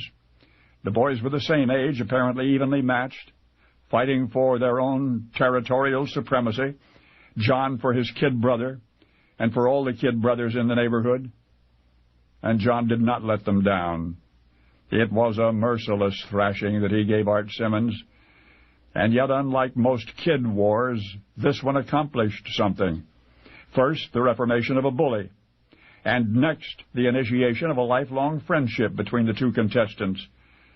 And perhaps most significant, it revealed something in John he might not otherwise have recognized, maybe ever. A tremendous talent for doing battle with his hands, with his fists. Oh, there'd be other fights in John's life, some of them ranked among the most ferocious ever fought anywhere.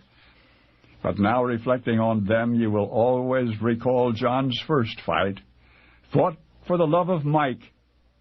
Fought for the love of his brother Mike. The war in the woods near Boston that set two young feet on a path to immortality 100 years ago. For all your life, you've known the name of America's bare-knuckle boxing champion of champions, John L. Sullivan. Only now you know the rest of the story. Now, the rest of the story. 11 years after Charles Lindbergh's historic transatlantic flight, a 31-year-old pilot named Douglas Corrigan also flew the Atlantic. He insisted unintentionally. Doug Corrigan was a mechanic at the Northrop Corporation Aircraft Works in Inglewood, California, and when his summer vacation time rolled around in July of 1938, he decided to take an airplane trip in his own airplane. He had procured the craft at an auction 6 years previous for $900. It was a second-hand Curtiss Robin monoplane with an old Wright J6 engine, a real flying crate, top speed about 95 miles an hour. Anyway, Doug thought it might be fun to take Lizzie, that's what he called his plane, to fly her from Los Angeles to New York. Doug's friends, saying good luck, were thinking goodbye. But at least there'd be ground under him all the way. In an emergency, he could land if he had to. So Doug and his rickety flying Lizzie took off from Los Angeles and headed east. But Lizzie didn't want to come down out of the clouds. For 2,700 miles, she stayed aloft, and roughly 27 hours later, she and Doug had landed safely at New York's Roosevelt Field. There were some raised eyebrows, but no spectacular publicity accompanying Doug Corrigan's non-stop journey coast to coast. It had been a pleasant experience, he said, but now he must return home. At dawn the next morning, Doug informed the manager of the airfield that he was going back to California, and clearance was granted. Doug boarded his faithful Lizzie, and once more they took off into the blue yonder, but then he disappeared. What I mean to say is that all day and all the next night there was no trace of Doug or Lizzie. By the following morning it was official. Douglas Corrigan was missing. It was well into the second day and an ocean away that an American plane was spotted streaking over Belfast, Ireland. And yes, it was Lizzie and Doug Corrigan. An hour later, they'd found their way to Baldonnel Airport near Dublin, and among Doug's first words as he opened the cockpit door were, "Where am I?" Informed, he expressed surprise, saying he'd hoped he had returned to California. "I must have flown the wrong way," they heard him say. Of course, when the American press learned what had happened, they gave Doug a nickname. Wrong Way, they called him. Wrong Way Corrigan. And despite the skeptics, Doug stuck to his story, claimed he'd set his compass incorrectly, insisted he and Lizzie had climbed up into the clouds beyond the sight of land or sea, and next thing they knew, they were in Ireland. Do you believe it? Well, maybe you shouldn't. Because the year previous, in 1937, Doug Corrigan had applied for permission to make a solo transatlantic flight. But after inspecting his plane, old Lizzie, the Bureau of Air Commerce denied permission, told Doug he could not fly the Atlantic Ocean because his plane would never make it. Only now you know the rest of the story. Hello, Americans. This is Paul Harvey. Stand by for news. The newlywed Pollocks of Fort Wayne, Indiana, fixing up their first home, were so proud, so eager to make everything just right, including the new lawn. And for the mulch they needed, they went to the Fort Wayne store, the Walmart on Coldwater Road, because the price is so much less at Walmart. They borrowed a neighbor's van and picked up 100 bags of mulch. But during the ensuing days, the Pollocks discovered they'd miscalculated what they needed by 70 bags. And the neighbor had sold his van. Now what to do? Well, Leanne Pollock called Walmart and explained the situation. Did they have a delivery service? And the Walmart associate said, "Let's see what we can do." Within 1 hour, the 70 bags of mulch were delivered. And when the Pollocks offered to pay for the delivery service, the Walmart man said, "We don't have a delivery service." He had just borrowed a truck from another Walmart associate. And Leanne writes he had unloaded the bags for her. He would accept no payment. Well, Mr. and Mrs. Pollock, welcome to Fort Wayne and to your new home. And let us know if there's anything else we can do. Tropical storm Gabriel meandered for days in the Gulf of Mexico, but is now moving west to east across Florida with heavy rain, high winds, fierce tornadoes. At 4 this morning, from the Skyjack airliner which crashed into the Pentagon, both black boxes were recovered, the flight data recorder and the voice data recorder. We should now learn details of all cockpit communication and conversation. An enormously impressive vote of confidence for President Bush today. A survey by this ABC network reveals that 9 of 10 Americans are applauding his performance on the job. President Bush met with his cabinet this morning for the first time this week. He briefed them on his plan to mobilize a worldwide pursuit and a search and destroy mission to eliminate all terrorists. The first overseas airline passengers have arrived Los Angeles from Italy, and they say that their luggage was searched with such diligence that not even a fingernail file was allowed aboard. You will hear today, if you haven't, that tens of thousands of our military reserves are being called up for homeland defense. Any other week, what I'm about to relate might have gone unnoticed, but our Coast Guard boarded a Carnival cruise ship in the Caribbean and removed 2 men. At the Pink Pony Bar in Daytona Beach, 2 men were mean-mouthing our country and threatening bloodshed. One of them left on the bar his copy of the Koran, the Muslim book. At the same time in Algiers, Islamic rebels killed 7 people. State Secretary Powell is a very persuasive man. That gift is bringing the world into line behind us, U.S., most of the world. Among the retaliatory options being considered, one involves bombing terrorist hideouts in Afghanistan. Our warplanes would have to overfly Pakistan, and Pakistan has not yet said yes. Pakistan is one of only 3 countries that recognize the Taliban, the hard-line Islamic militia which rules Afghanistan. Osama bin Laden's been operating in at least 34 countries. Our Library of Congress research indicates his followers may be equipped with some shoulder-fired Stinger missiles capable of shooting down airliners because the United States supplied such weapons to the Muslims when they were fighting the Soviet Union in Afghanistan in the 1980s. This has to figure in our computations. It was decades of ground war in Afghanistan which bankrupted the Soviet Union. The official newspaper of Iraq today blames us. The Ba'ath Party paper in Baghdad said the terror attacks were the inevitable outcome of United States involvement in the affairs of other countries.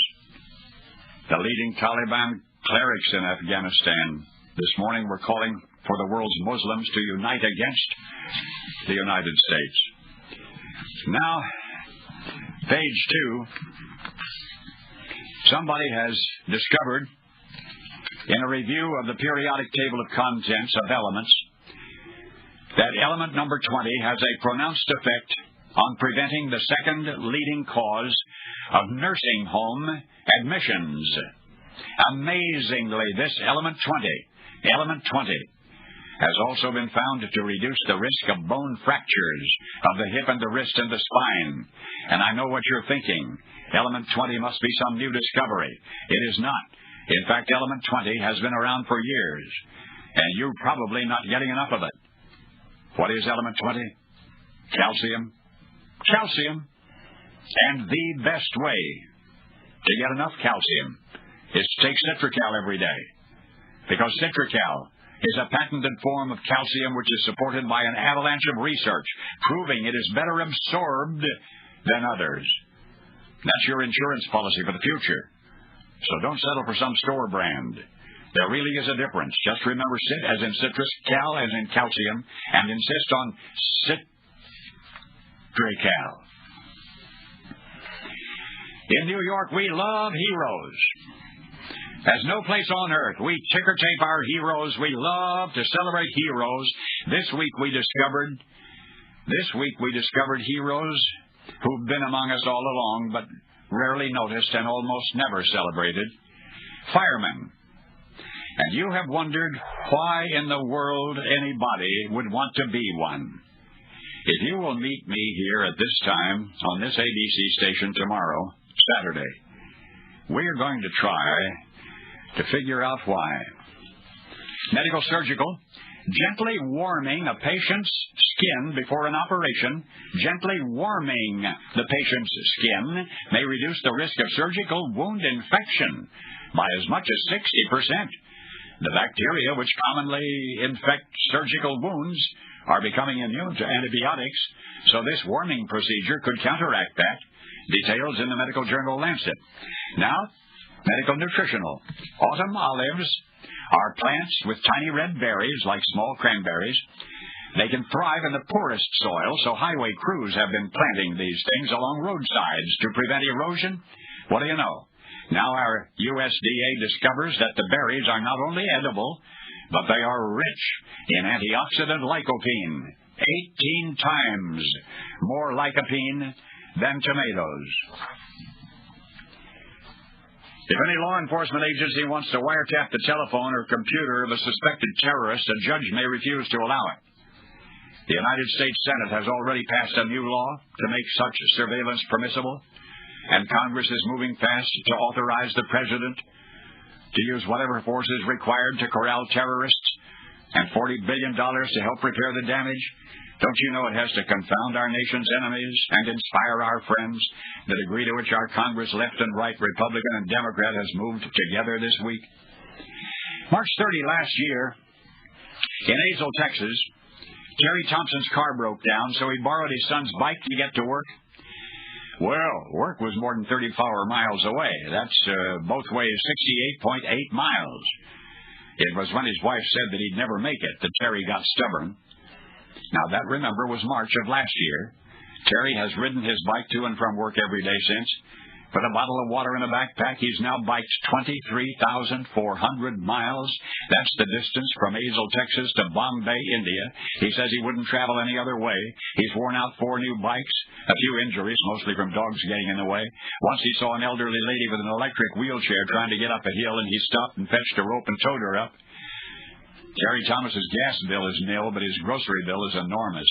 And yet he is trim as an athlete, even at 42. He says with a sedentary lifestyle, he'd now weigh 675 pounds. Page 3. I'll never forget her first baby steps. She walked right into my arms.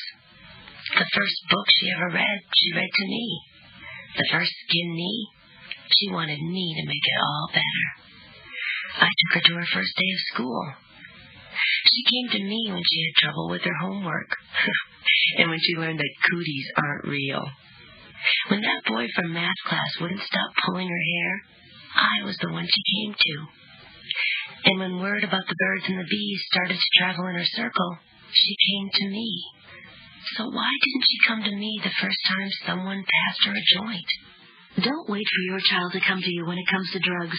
Talk to them first. If you're not sure where to begin, call 1-800-729-6686 for a brochure.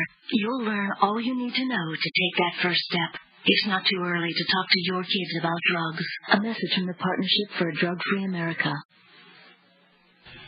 Greetings today to the Gordons of Fleming, Colorado. Hazel and Kenneth have been married for 70 years today. Shop Talk television networks, following the assassination of President Kennedy, canceled all commercials and gave blanket coverage to that news story, the death of President Kennedy, for 2 days. This week, the big 3 networks had canceled commercials and given blanket coverage to this story for 4 days. And Nielsen Media Research reports some viewer fatigue. The combined television audience was 60 million on Tuesday. By Wednesday, it was down to 43.6 million. This is personal. Intermingling with the others, there are tears of pride in my eyes today, because today in Chicago, the AWRT, the National Organization of American Women in Radio and Television, will present their first ever award for lifetime achievement to Angel Harvey. In the spotlight, what kind of a reason would you have to explain the season for the Colorado Rockies? I don't know, but the team mascot has given up. Dinger has resigned, going to pursue some other interests. There's something I want you to think about over the weekend, and let me have your response to this. Has this week changed the dynamics of warfare? It's important that we know. Our president is pondering that question right now. Has this week changed the dynamics of warfare? Must we all shift gears now from technology to terrorism? What good, for example, is an orbiting satellite against a madman with a knife? And will future airline passengers resist skyjackers if they feel they are doomed either way? And then the terrorist would have to resort to biological weapons, poisoning a city's water supply, or releasing potentially deadly viruses. Well, as I say, our president's men are pondering these possibilities right now as they contemplate ways and means of going after and taking out all terrorists, whatever their weapons of choice. Now, page 4, Stuart Bryant of Canfield, Ohio, was losing his eyesight, macular degeneration, the wet type. Last October, he heard you and me talking about something called ocular nutrition, and he ordered some. Now I'm quoting, "Leaking blood vessels have dried up, vision and distortion have improved wonderfully." But that's just one case, you say? No, it's not. Elaine Lansing of San Antonio, Texas, was told she would have to have eye surgery to get her driver's license renewed. Then she heard you and me talking about ocular nutrition from High Health. She telephoned 1-800-686-2299. She ordered ocular nutrition. It's now 3 years later, and Elaine reports she had no operation. She no longer has any macular degeneration. She has her driver's license, and her doctor says her eyes are very healthy. Ocular nutrition from High Health. 1-800-686-2299. I know High Health has heard similar results from hundreds of people. In fact, the American Medical Association Journal confirms that macular degeneration may improve with proper nutrition, and High Health has combined all of the recommended vitamins and minerals in a single capsule. Ocular nutrition. You can order with a phone call to 1-800-686-2299. Oh, I do indeed take ocular nutrition from High Health every day. One more time, that 800 number is 686-2299. Agronomics, the young Christmas tree crop in Michigan is down to 1/4 what it was last year. The wet spring delayed planting, and then it was the hottest, driest summer in 13 years. Wholesale prices increased 4/10 in August. Most of the increase was in gasoline and other energy products. The farmers sure didn't get it. China, with almost never enough rainfall, is persistently plagued by locusts. Where there is enough water for the survival of ducks and chickens, the ducks and chickens keep the population of locusts in check. Elsewhere in China, swarms of locusts can denude cropland in hours. So, in western China, farmers are advertising for reinforcements. They're willing to pay for snakes and sparrows and frogs. They're not going to get many frogs. I don't think they can compete with the prices offered by big city restaurants. For what it's worth, in Madison, Wisconsin, Richard Williams, roasting a turkey for dinner, put the turkey in the oven, forgetting that oven is where he hides his handgun. Boom. Oh, boy, I mean a big boom. Richard Williams is Madison, Wisconsin's chief of police. Paul Harvey, good day. Now, the rest of the story. Octavian was his name, not quite the likes of Caligula or Nero, just another rat in the pack of decadent Roman aristocracy. Octavian was the only son of Alberic II, ruler of Rome, and in 955 A.D., the latter pulled strings further to empower his only male heir. It was a mistake, of course. The young man was merely 18 and possessor of all of the wisdom of a child who'd found his daddy's gun. Historians have been sifting through the rubble Octavian left behind for a millennium now. Rumor and fact are not always clearly discernible amid such a mess. Suffice it to say that Octavian's truth was stranger than just about anybody else's fiction. Contemporary chroniclers enumerated his passions: horses, women, gambling, violence. A wild man, they called him, and inasmuch he commanded the loyalty of a generation of juvenile delinquents whom he armed and sent into the streets to terrorize the citizenry, Octavian's repeated attempts to dishonor the fledgling Roman Catholic Church were notorious throughout Europe.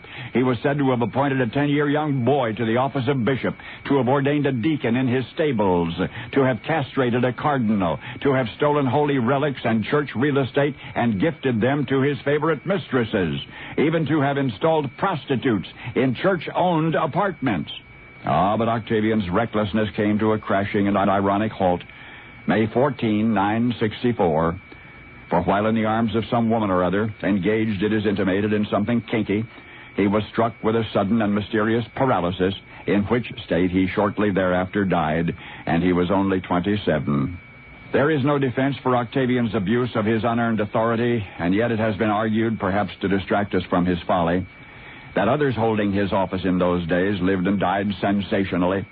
Indeed, one of Octavian's predecessors was murdered through conspiracy, another strangled in prison, and also one of his successors was smothered, another executed in the Castle San Angelo. Further, it may be offered that Roman noblemen, so-called, were the ones vying for that position in that era. The office was most often acquired as a perquisite then, and carried out as an instrument of one faction or another. The journey of humankind from primordial slime to civilization is not a march, We hear about the march of civilization. It's not a march, it's an agonizing crawl, and our destination is beyond the horizon even yet. But we are evolving nonetheless. Comparing what was to what is proof enough. For once upon a monstrous paradox, there was a Roman ruler named Alberic who perhaps sought to rehabilitate a dissolute teenage son by promoting him to dizzying heights. And so it was December 16, 955, that same boy Octavian chose for himself a new name and then plunged headlong into 8.5 years of infamy. The new name, John the 12th. Not Pope John the 12th, Pope John the 12th. And now you know the rest of the story. Now, the rest of the story. I have before me a collection of art, paintings, illustrations, something Rod Serling might have called a real night gallery. The titles are innocuous enough, The Triumphant Smile, The Lips of Earth, Man in the Hand of Nature, and so on, but those designations are deceptive, because in each case the artistic concept can be described only as, well, monstrous. The Triumphant Smile, for example, depicts a Mongolian head, decapitated and stuck on a lance, and smiling. Man in the Hand of Nature shows a tiny naked human standing in the palm of a colossal horned, goat-legged woman. Together, these artworks comprise a montage of grotesquerie worthy of Francisco de Goya, and yet this collection of monsters we're discussing was created by an American artist of the 20th century, and moreover, a woman, a female artist named Rose O'Neil.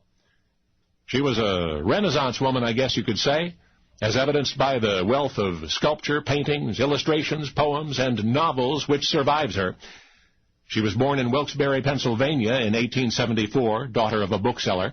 She taught herself to draw and was already winning prizes for her pen and ink sketches at the age of 14. 20 years and 2 unsuccessful marriages later, she began her most serious work. And as though some terrible, inevitable force were being unleashed from deep inside her, each of the expressive forms Rose chose was laced with the bizarre, the grotesque, the monstrous. She published 4 novels, The Loves of Edwy, The Lady in the White Veil, Garda, and The Goblin Woman. There's also a volume of poetry called The Master Mistress, and 2 statues, The Fauness and The Embrace of the Tree. And yet in no art form was Rose O'Neil so distinguished as in her illustrations. Having lived and worked both here and abroad, Rose was acclaimed by American and French art critics. In 1906, her pen and inks were exhibited at the Paris Salon, a genius, some called her. 15 years later, in the spring of 1921, another show in Paris, this time at the Galerie des Vambées. And awestruck by the portrayals of titanic and demonic figures, art lovers began musing over their inspiration. What darkness must lurk in the soul of Rose O'Neil? In 1922, New York's Wildenstein Galleries gave an O'Neil exhibition. By now, her reputation in the artistic community was that of a monster maker.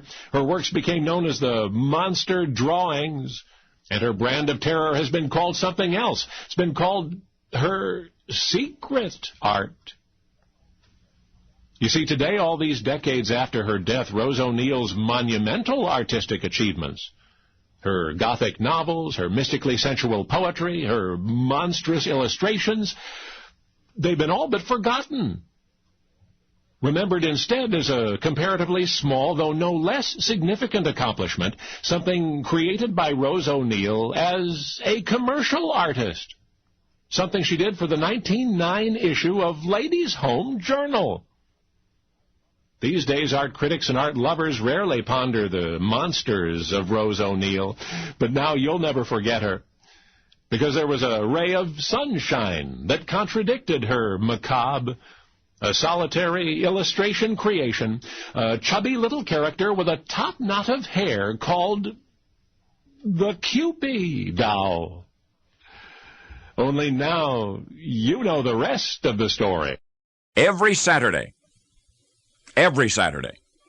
old friends Sam and Joe went for a 20-mile walk. It was 10 miles from Sam's home in Hartford, Connecticut to Talcott Tower and back. The same hours-long stroll each Saturday, year in and year out. Along the roadside, about 4 miles from the tower, there was a grove of hickory trees and colorful gentian. On the return trip, always on the return trip, Sam and Joe would gather some gentian blossoms. They would lie down in the hickory grove to enact another phase of the weekly ritual, which was their Saturday afternoon laugh. In the autumn, it was particularly joyous. They would roll about on the golden carpet of fallen hickory leaves, bellowing hysterically until their sides were sore. And the inspiration for this profound and reliably recurrent hilarity, the inspiration is the rest of the story. Each and every Saturday, Sam and Joe brought with them on their outing the same reading material, the same slender volume, the dirtiest book in the whole wide world. When they would reach the hickory grove, one of the two friends would produce this prurient text from a pocket and begin reading aloud. And there in the seclusion of that secret place, both of them would laugh uproariously, uncontrollably, like small boys blowing off steam. The naughty, bawdy little book was entitled 1601. How bad was it? The author himself once had said, "If there is a decent or delicate word findable in it, it's because I overlooked it." The book was grade A, gross-out, unadulterated adultery, pure pornography. And what made it even dirtier and funnier to Sam and Joe was that Sam had written every word of it. Sam was the author of 1601. An unlikely fellow to have scrawled such graffiti, because Sam was generally considered a decent and a moral man, a family man. According to many who knew him, he was ordinarily hypersensitive to sex in print, was even more prudish than his own wife on that subject, and Joe, good heavens, Joe Twitchell was a minister. A well-known, widely respected man of the cloth. His congregation was comprised of businessmen and community pillars, sober, responsible citizens. One can only imagine the odd reactions should any one of them have seen their preacher rolling in the grass in the hickory grove, gasping for breath between laughter at Sam's obscenities, but nobody ever saw. Sam and Joe managed to keep their weekly porno reading a secret. As for the lascivious epic 1601, it never was published, unless you count the limited underground editions which have appeared occasionally. Vulgar beyond belief, crude beyond compare, it nevertheless served its purpose. It allowed two old friends, Sam its author and Joe for whom it was written.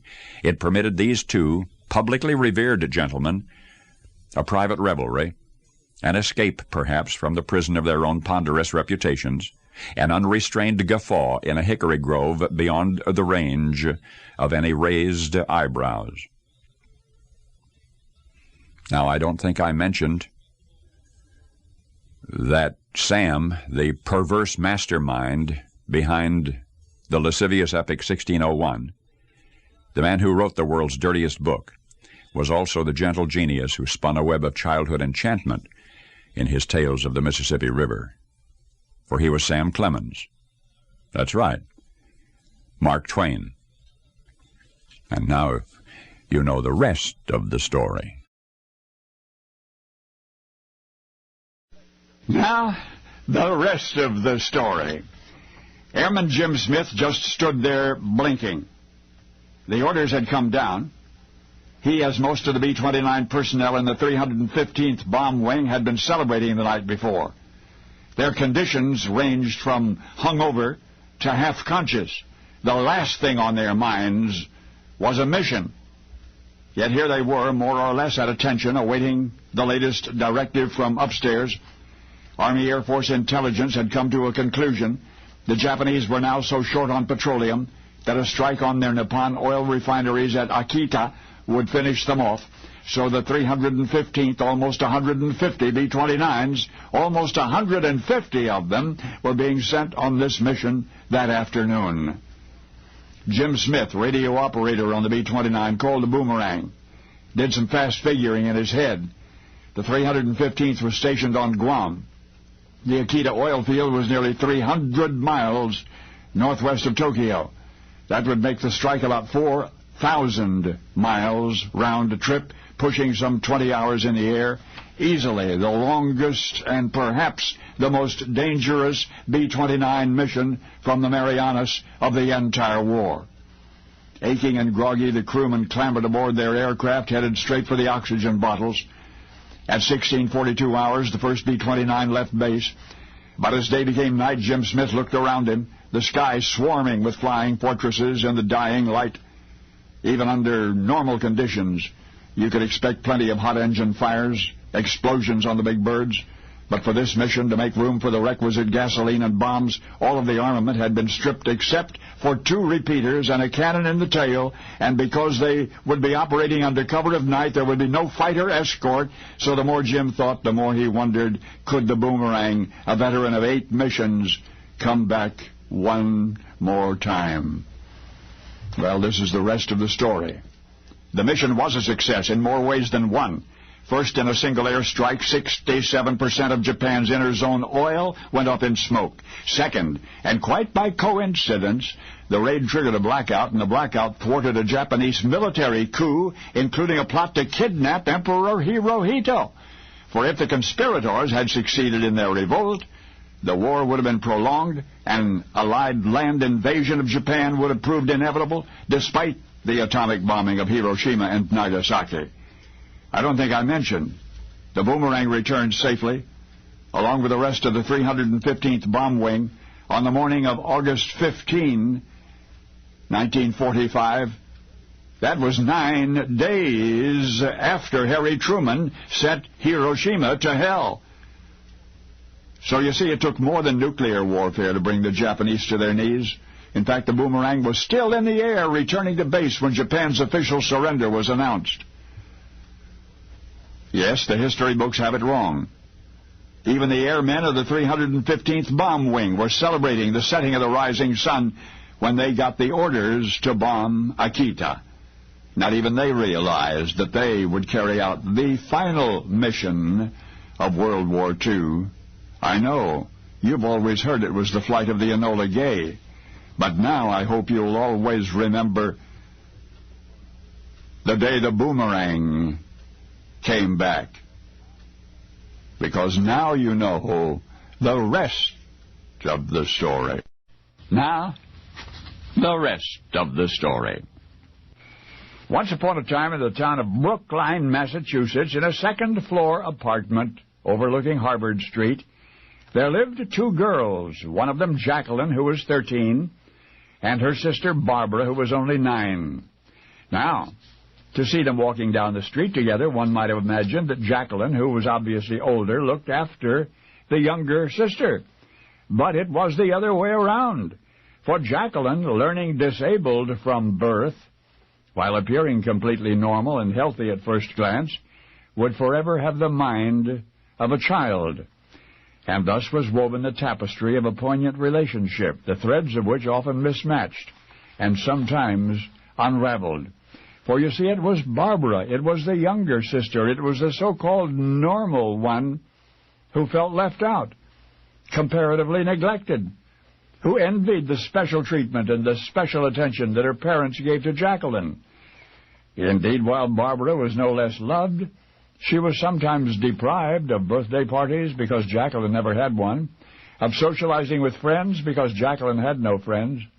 In this way did Barbara share equally in those things which her sister did not have, while missing out on the things that she did have. But one day, there came into the lives of Jacqueline and Barbara somebody magical. It was her gift to them that comprises the rest of the story. Elizabeth Dorothews was a seamstress by trade, an elderly eccentric, lived in a Brookline boarding house, but who came to work for the family on Harvard Street.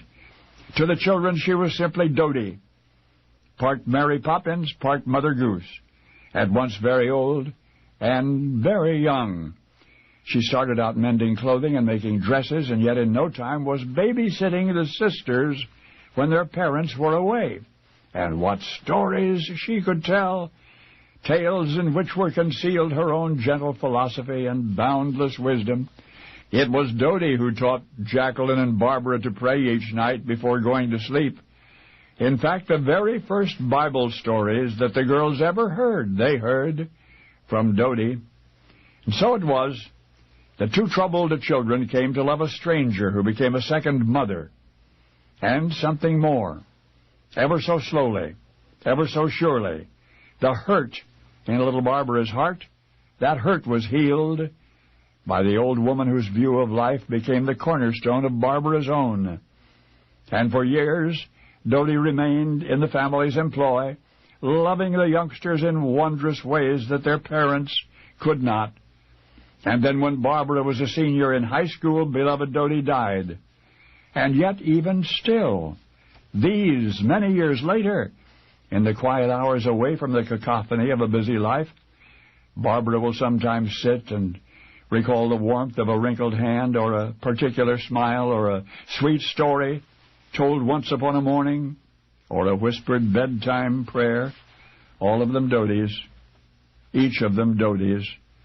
And then do the other memories, the bitter ones, fade and die in the light of an unexpected love still held dear by Jacqueline's little sister, the little sister whom you know as journalist Barbara Walters. Only now you know the rest of the story. What I'm about to say is not to be construed as another round in the continuing debate over capital punishment. It's merely to let you know that Broadway's latest star, a name that you would recognize, once was, through no fault of his own, on death row. And it is because his name is so frequently spoken in the annals of show business, and is for unrelated reasons the center of contemporary Broadway controversy, that you just must wait a little bit longer for the rest of the story. Technically, legally, actually, there is yet a crime on the state books of Connecticut for which one may burn. And it is for that crime that Broadway's latest award-winning star was once in the pen at Newington, and the big countdown, the last mile, death row, his jailers, seemingly callous, had to be, for theirs was the dirtiest job in the business, and of course, their apparent apathy only increased. His anxiety only made him more suspicious of the next man to enter the corridor. For one last meal, and one long last night stood between him and tomorrow morning he would die. As a matter of the greatest good fortune, the next man to enter the corridor was not the bearing of his last meal, but the harbinger of many meals to come, a messenger of freedom, and his name was Bill Berlone, and he was looking for types with which to cast a new play headed for Broadway. Now stay with me. As incredible as this sounds, it happened just the way I'm describing it. Bill was looking for a particular type actor, no previous experience necessary. Among those in confinement, by chance, he passed death row. He saw the doomed prisoner that we have been talking about, and that prisoner was just the one Bill had been looking for. Naturally, it was explained to Bill that the prisoner was condemned to die, within hours, in fact. But Bill did not care. With some pull, with some clout, he effected a stay of execution. He got the case reviewed. He got bail granted, and eventually the prisoner was exonerated. My goodness, look how far he's gone since then. The show opened at the Goodspeed Opera House in Connecticut. The production went from there to Broadway, just as Bill Berlone had promised it would. Now, as of last month, this most remarkable of all contemporary Broadway hits played to its 1,205th standing room only audience. I mean, this is the only Broadway show which is right now filling its theater to capacity for every performance. And listen to the string of awards. The New York Drama Critics Circle Award for Best Musical, a Theater World Award, 5 Outer Critics Circle Awards, 7 Drama Desk Awards, 7 Tony Awards, including Best Musical, and including one for the one who 1 year ago was on death row. Now, some are saying that he shouldn't have gotten that award, even though there can be little doubt that his personality has contributed to the advance ticket sale of millions of dollars, and to the Broadway smash based on a comic strip, Annie.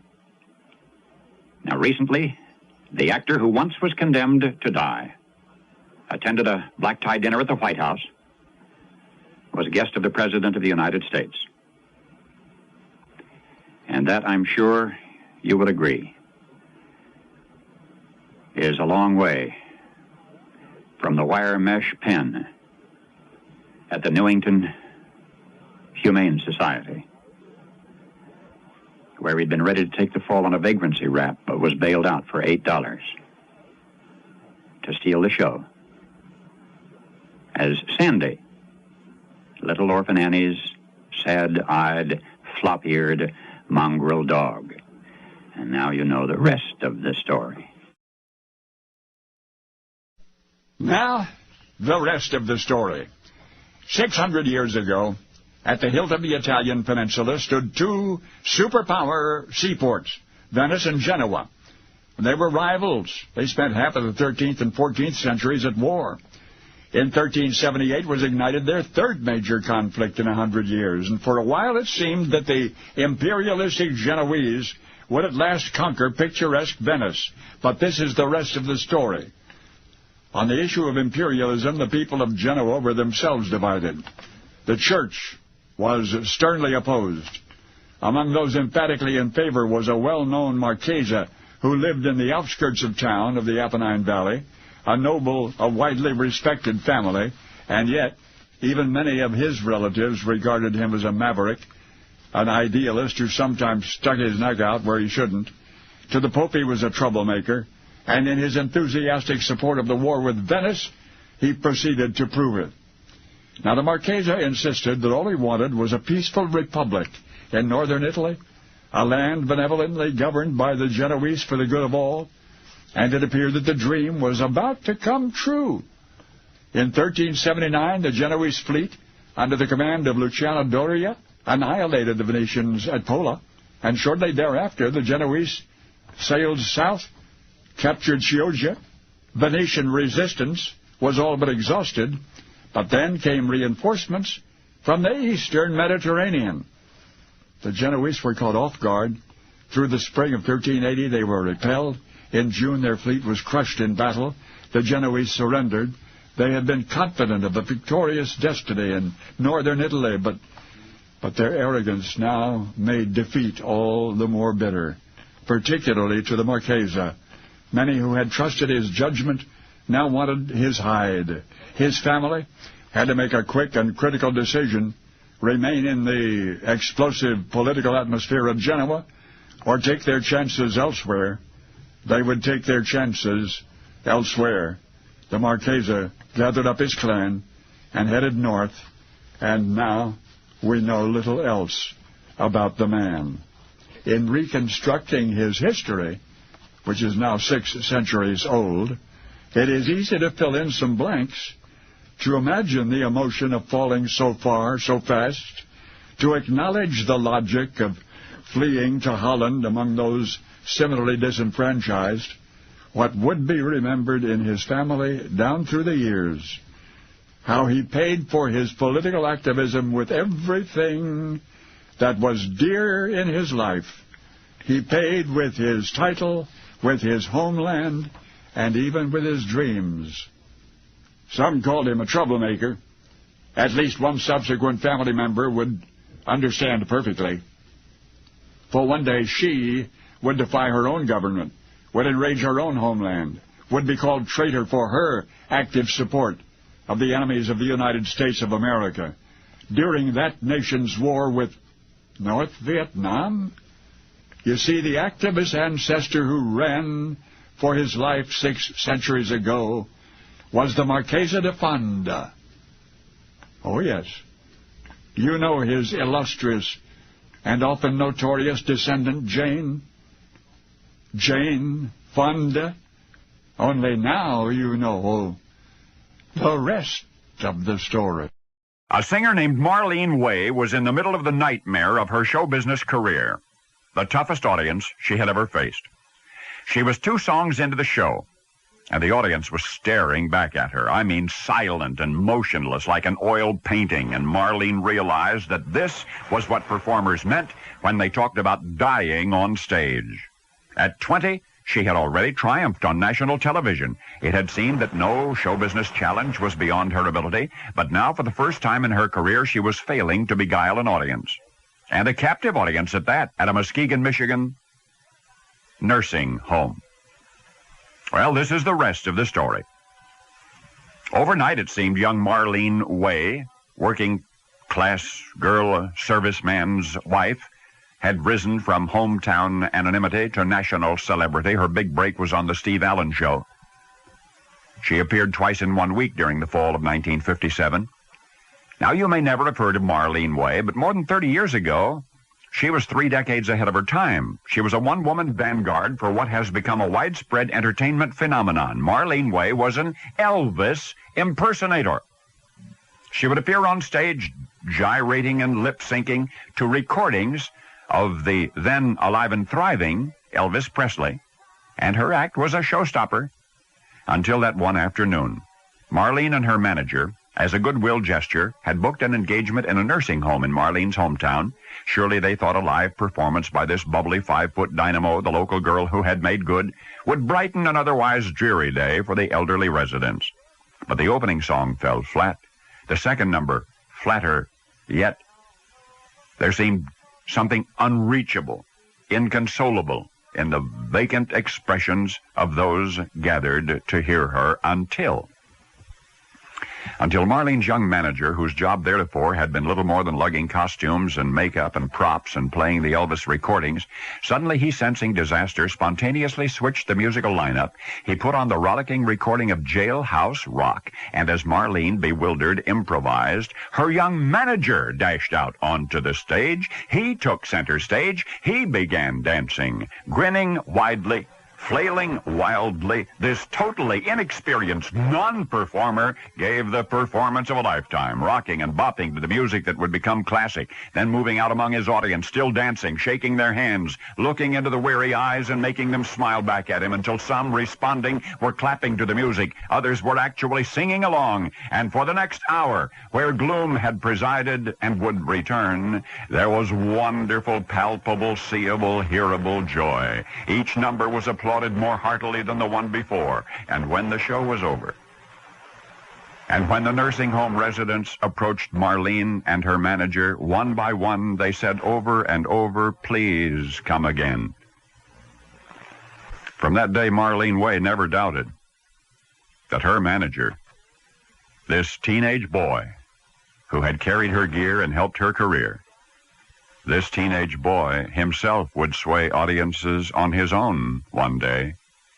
And so it came to pass. For the man that perspiring, inspiring boy became was televangelist Jim Baker.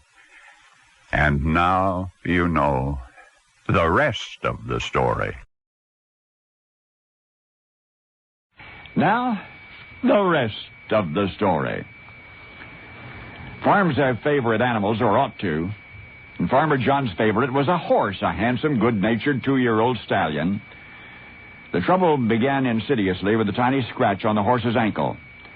The scratch became infected. The veterinarian prescribed antibiotics, first an ointment and then a shot.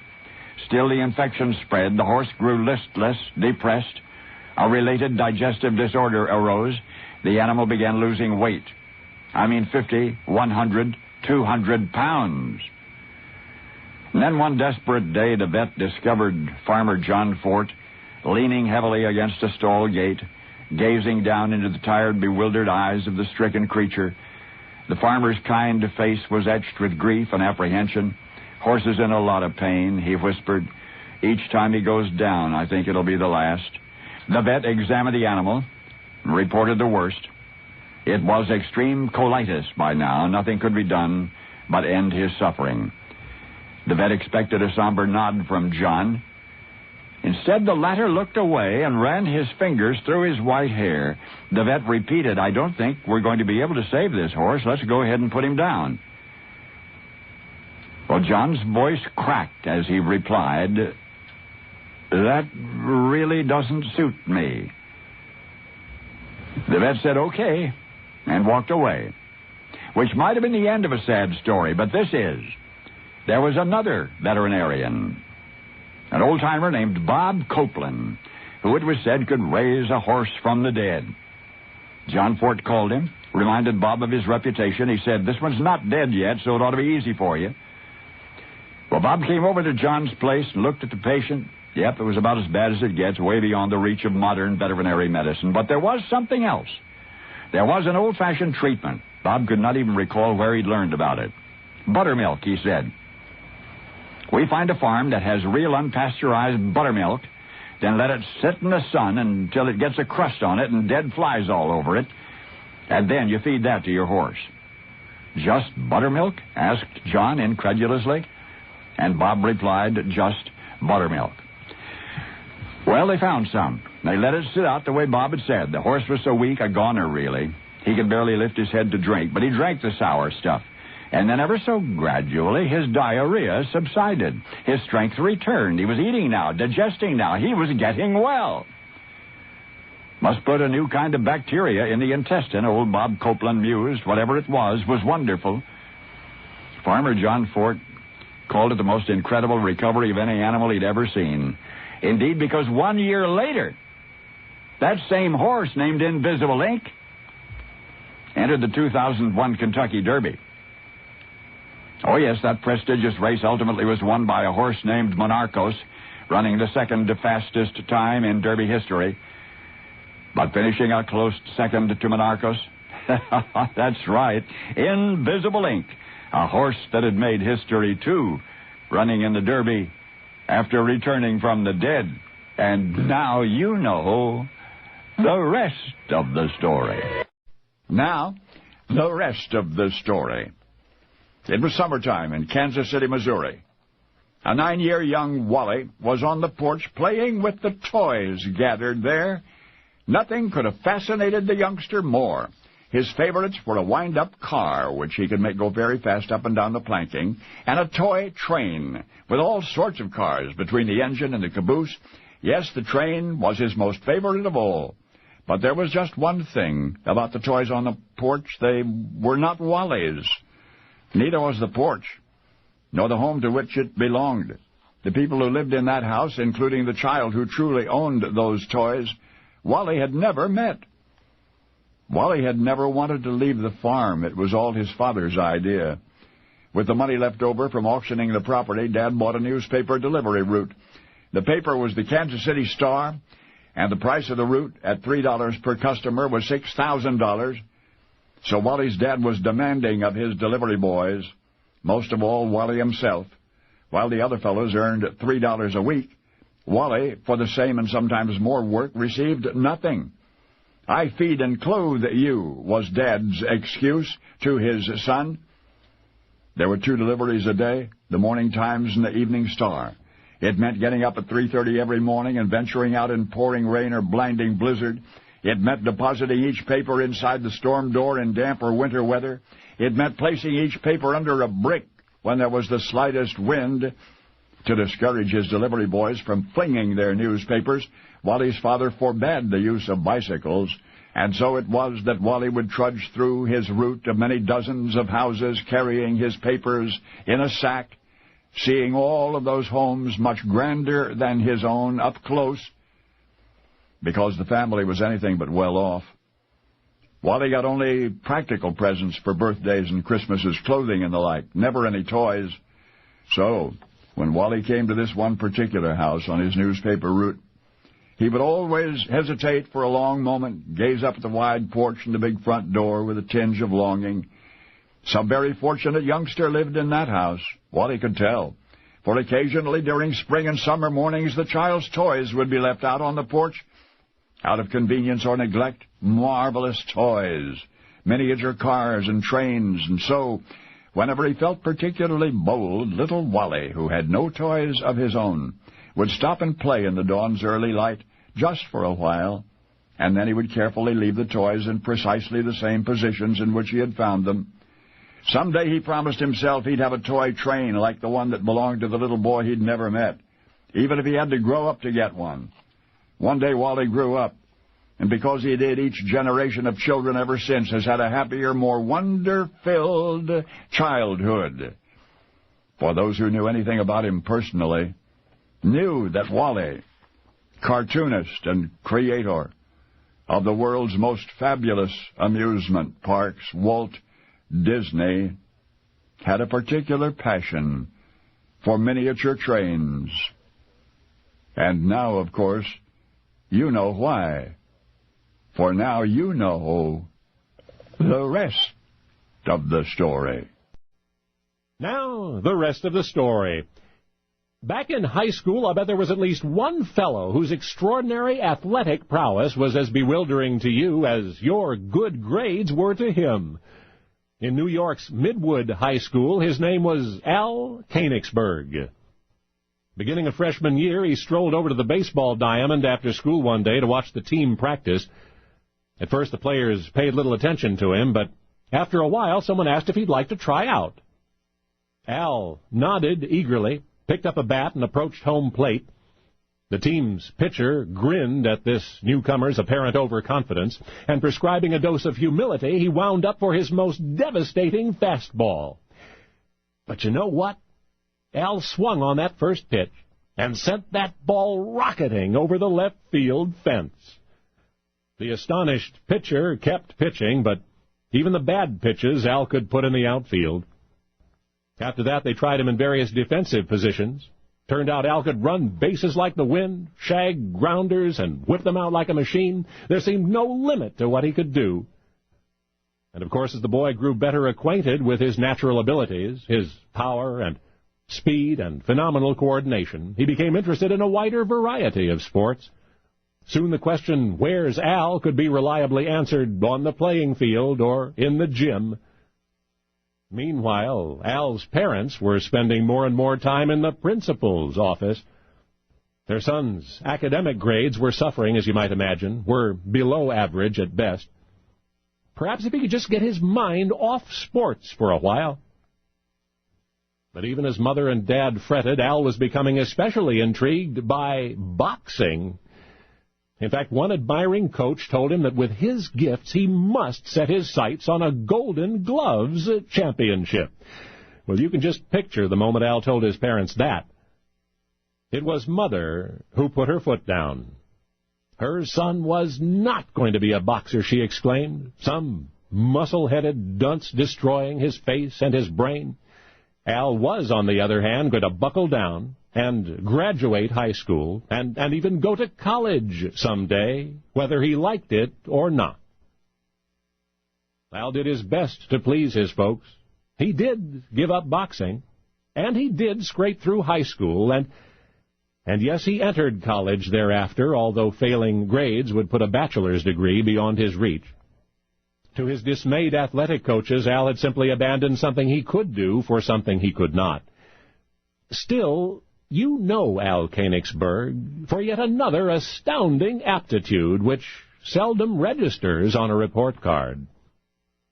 His eventual accomplishments and subsequent persona considered, it is frankly amusing to envision Al in the Golden Gloves or the World Series.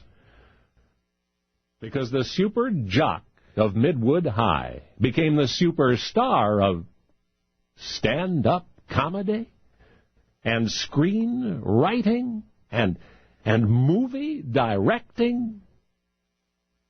And all the while, Alan Stewart Koenigsberg has emphatically characterized himself as the cliché 97-pound weakling. Of course, you know him as Woody Allen. Only now, you know the rest of the story. Now, the rest of the story. All of the facts in the case which you're about to hear may never be revealed. That's the difficulty in reporting espionage. Spies are good at keeping secrets. The public first learned of this almost 30 years ago in the autumn of 1980. A paragraph on page 20 of the New York Times mentioned the arrest, quote, of two men aged 20 and 19 suspected of trying to sell top-type free world secrets to the Chinese and the Russians and then East Germans and even Saudi Arabians. And the report continued that there were no details on the price, nor was there evidence that any of those governments had accepted the offer. Anyway, the arrest had taken place in the Swiss capital of Bern. From the beginning, a cloak of mystery and misinformation embraced the case. First, the Times had reported that two men had been arrested, but then months later, a Bern newspaper published a young man and his girlfriend were the suspects. All names were withheld. The Swiss justice minister did confirm that a trial was scheduled, but he did not say when. Regarding the top secrets themselves, there were 40 of them offered to the Soviet, the Chinese, and the East Germans, 40 secrets, and also to some Saudi embassies in Bern. Yes, I mean those embassies simply received letters in the mail asking if their governments were interested in this secret information. And it seems that one of the accused, the young woman, had worked in an area where there were top-secret files. The boyfriend had reportedly put her up to stealing the information. And here is the strangest part. A ministry spokesman in Bern admitted that the alleged spies were held for 3 days, and then the authorities let them go. They were set free, quote, pending legal action on charges of attempted espionage on behalf of foreign powers. And then nothing. I mean, not a word. Months later, an official of the Swiss embassy in Washington, D.C., was questioned regarding the matter. It sounds like a joke, he said. But when he asked around the embassy, he learned that there was nothing funny about it. In his words, it was, quote, a serious piece of news. And no, he had nothing to add to what you've just heard. And so 28 years ago descended a curtain of silence. And you haven't wondered yet what it was? That a neutral country like Switzerland might have to hide? A country with comparatively few political and military secrets? What were they hiding? You see, the keeping of Switzerland's best-kept secret had nothing to do with super weapons or government intrigue. It's a matter of economic importance, though. Wow. Because the portfolio those two spies were trying to sell to the Chinese or the Russians and or the East Germans and or the Saudis, that portfolio of secrets contained 40 different secret recipes for Swiss chocolate. Now you know. Now you know the rest of the story. It's the end of the world baseball-wise. The Alaska Summer League, a semi-pro team called the Anchorage Glacier Pilots. Baseball on a glacier, the end of the world. At least that's how it looks to the new first baseman. He's hurting out there. He's dying out there, wondering what on earth he did to get sent out there. But there he sits, alone, in the dirt in the dugout, back against the bench. How low can you get? And up ambles Jim Dietz, the coach of the Pilots. Nice day, he offers offhand. The new first baseman nods slightly, insincerely. Something's eating him, obvious from his first day on first base. To everybody, especially to Coach Dietz. So Jim decides it's time to ask, what's wrong? Well, the young man glances up and then stares back into the dust.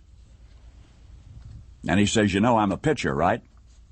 A pitcher? Yeah. Jim knew the boy was a pitcher, a good one he'd heard, but the opening on the team roster was first base. That was the deal. Dietz had called Ron Vaughn, the young man's college coach. He'd said, I'm out of first baseman. You got anybody? And Vaughn had said, sure. Got a kid here who might like some semi-pro experience? Oh, yeah, first base would be fine. And that had been the deal. Young man looked up at Jim again. He kept looking this time. He took a deep breath, and he started pitching the pitcher he was, and knew that he could be, told about how as a high school senior he'd been scouted and selected by the Montreal Expos, 8th round in the draft, as a pitcher. Then instead of signing, he'd accepted a USC baseball scholarship, gave Lucky College a look at that world-class arm, and what a look they got. The coach interrupted here and said, you ever think of becoming a hitter? A hitter, the young man scowled. In his grand total 75 at-bats at USC, he had barely managed 200, only 3 dingers and 11 RBIs. He was a pitcher. Listen to something, Jim said. The hall in Cooperstown is just loaded with legendary sluggers who started out pitching. You remember Babe Ruth, formidable on the mound, but great only at the plate. How about Dave Kingman, a pitcher at USC, but now a star power hitter in the major leagues? And what do you know? The sullen expression, part of the uniform from day to day in Anchorage, had vanished from the young man's face. For listening to Jim, he remembered a seeming eternity ago when 7 years young, his first at-bat in the Little League, his first at-bat, he had launched one out of the park. Yeah, that had been some feeling, a feeling like none other ever since. Well, all right, he told Jim at last. I'll give hitting a try. And since then, my, oh my, for once upon a freshman year summer, a reluctant first baseman took a long look at life from a glacier and changed his mind and changed his focus and changed his future, for it said that the greatest major league hitter of our time, Mark McGwire, found his destiny playing for a tiny team in Alaska. And that is so. Only now you know the rest of the story. Now, the rest of the story. Joni Molinsky. She had waited such a long time to have a real date with a real boy. She had waited until her freshman year at Connecticut College. In fact, it was to be a blind date. But that was okay. The girl who had fixed it up had promised he's an adorable boy from Yale. So, Joni, the perpetual outsider, maybe for the first time in her lonely, longing life, got her hopes way up. For the big evening, she wore her best gray flannel dress with matching gray flannel shoes. Primping in the mirror, she frowned at her ample 132 pounds, then tugged at her clothing, vainly attempting to conceal it. When her girlfriend excitedly called out, "He's here," Joni caught her breath. With all of the poise that she could muster, began descending the dormitory stairway.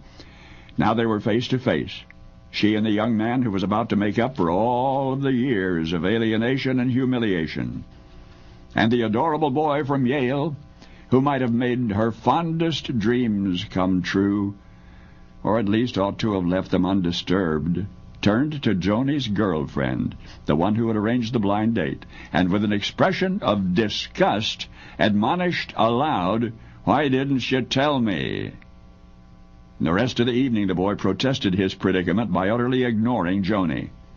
And then after a brief while that seemed a lifetime for both, he was gone. For him, the awkward experience may have rendered a crude story or two for friends back at Yale before it was dismissed and forgotten. But not for Joni. For her, the nightmare blind date lived on in eyes that yearned for the happiness they saw in others' lives, in a heart that ached for all that it was not allowed to share, in lips now certain they would never smile again. But this is the rest of the story. Years later, Joni Molinsky has a life and a home, and yes, a loving husband of her own. She's giving a large dinner party. Among her invited guests is a female acquaintance whom she's not seen in years, never met the woman's husband, she thinks. And into Joni's house they walk. That's right. The husband, now a bald, fat, 40-something doctor, was once the adorable boy from Yale who broke Joni Molinsky's heart. And more startling still, he does not remember Joni. Does not even remember her. An obvious cheater, he proceeded to make passes at his hostess. He tried to get her alone in the kitchen, stares lecherously, makes physical contact wherever possible, offers incredibly, "Let me help you," without suggesting precisely how. No, Joni does not attempt to remind him of that dreadful evening years before, nor after this one will she ever see him again. But he will see her. The emotions he conjured would inspire a screenplay entitled "The Girl Most Likely To." Yes, Joni Molinsky's screenplay about an ugly duckling girl who grows up to become a swan of sorts, and then murders every boy who ever slighted her. For years now, you have been delighted by the brash self-confidence of the star Joni Molinsky became. But today, you have met the impossible dreamer, the shy, scared, forgettable girl behind the quick smile and the lightning quip who one day would call herself Joan Rivers. Only now you know the rest of the story. Now, the rest of the story. I'm going to show you the most exquisitely complicated astronomical mechanical clock anywhere. It was inspired by the Norwegian Clockmakers Guild. Its creator, thus inspired, was Rasmus Sorns. He was born in 1893 near the town of Stavanger in southern Norway. He was a farm boy. He taught himself mechanical craft. Creating the world's most incredible clock became a lifelong challenge. Rasmus had made 3 astronomical clocks before embarking on his masterpiece timepiece in 1958. He was then 65. But today, admiring clockmakers worldwide recognize it as the Rasmus Sorns clock, and you would not believe it if you saw it. The intricate mechanism, visible from 4 sides, stands in a 6.5-foot tall, dust-proof glass showcase. At the top of the clock is a precise simulation of solar and lunar movement. A main drive and 7 auxiliary drives are required for that part alone. But there is also a Julian calendar, a daily calendar starting January 1, 4713 B.C. Other dials tell universal time, local mean time, standard and daylight saving time. Sidereal or star time is indicated on one of the dials. Time of sunrise, sunset, and so-called sun south are also indicated, as are solar time and time of the tides. And we're still in the upper section of the clock now. There's a calendar which takes into account each month's uneven number of days, and leap years and non-leap years, of course. And in the clock's lower section, an impressive representation of the solar system, and also the Norwegian names of the zodiac appear in a large transparent glass dial, and behind that dial are 2 spheres, an earth globe and a star globe depicting the various constellations. The earth globe has a double movement. It rotates once every 24 hours. It follows the Earth's axis inclination through the year. The star globe, operating on sidereal time, makes a complete revolution every 25,800 years, while accounting for the precession of the Earth's axis. The Rasmus Sorns clock is a pendulum clock, but with the push of a button, the weights are electrically rewound. It took Sorns 9 years to complete it, shortly after which he passed away. And as I say, that clock, which was his crowning achievement, was inspired by the Norwegian Clockmakers Guild. Well, before he began working on that astronomical clock, Rasmus Sorns was determined to create the world's most incredible chronograph, to spite the Clockmakers Guild, the members of which thought him unworthy of them. The Guild believed that young self-taught Sorns was not good enough even to become a member. And so he decided to build the most fabulous clock anywhere just to show the members of the Norwegian Clockmakers Guild, who would not let him in, and have not let him in to this day. But now you know the rest of the story. Now, the rest of the story. For one reason alone, shy little Carlos regretted his family's moving to the tiny town of Miami, Arizona. That reason was the kid next door. The boy's name was Bobby. He was a full-blooded Native American, same age as Carlos, same grammar school class, but a lot bigger. Now, Carlos was himself half Irish, half Cherokee, but apparently that wasn't good enough for Bobby, so every day after school he would chase Carlos home. Most days he would catch him and beat him up. But this is the rest of the story. Right next door to the cottages where Carlos and Bobby lived was a gas station. The owner's name was Jack. Every day Jack would stand there and watch the sad little scenario recur, the bully chasing the smaller boy and catching him and pounding him. Jack may have known that Carlos's father was an alcoholic who was mostly oblivious to his son's problems. Anyway, one day Jack decided it was time to butt in. He went to Carlos's mother and told her, please stay in the house today and do not interfere. She agreed. And sure enough, Right on schedule, little Carlos came running past the gas station toward his house. Bobby the bully was not yet in sight. Jack, the gas station man, stopped Carlos, and he said, "I'd like to have a word with you." Politely but urgently, the little boy explained that he must go inside right away. Bobby was chasing him and would be here any minute. Jack said, "You're not going anywhere. You're going to stand up for yourself and fight this boy right here, right now." But Bobby was too big, Carlos pleaded. Jack would not listen. "You're not going to run away anymore," he said. And the more he encouraged Carlos, the braver the little boy got. So brave that when Bobby the bully arrived, Carlos actually jumped him and wrestled him to the ground. And it was a brief tussle, at the conclusion of which it was Bobby who cried, "I give." And as Jack had known in his heart from the start, Bobby would never chase Carlos again. In fact, perhaps predictably, they became friends.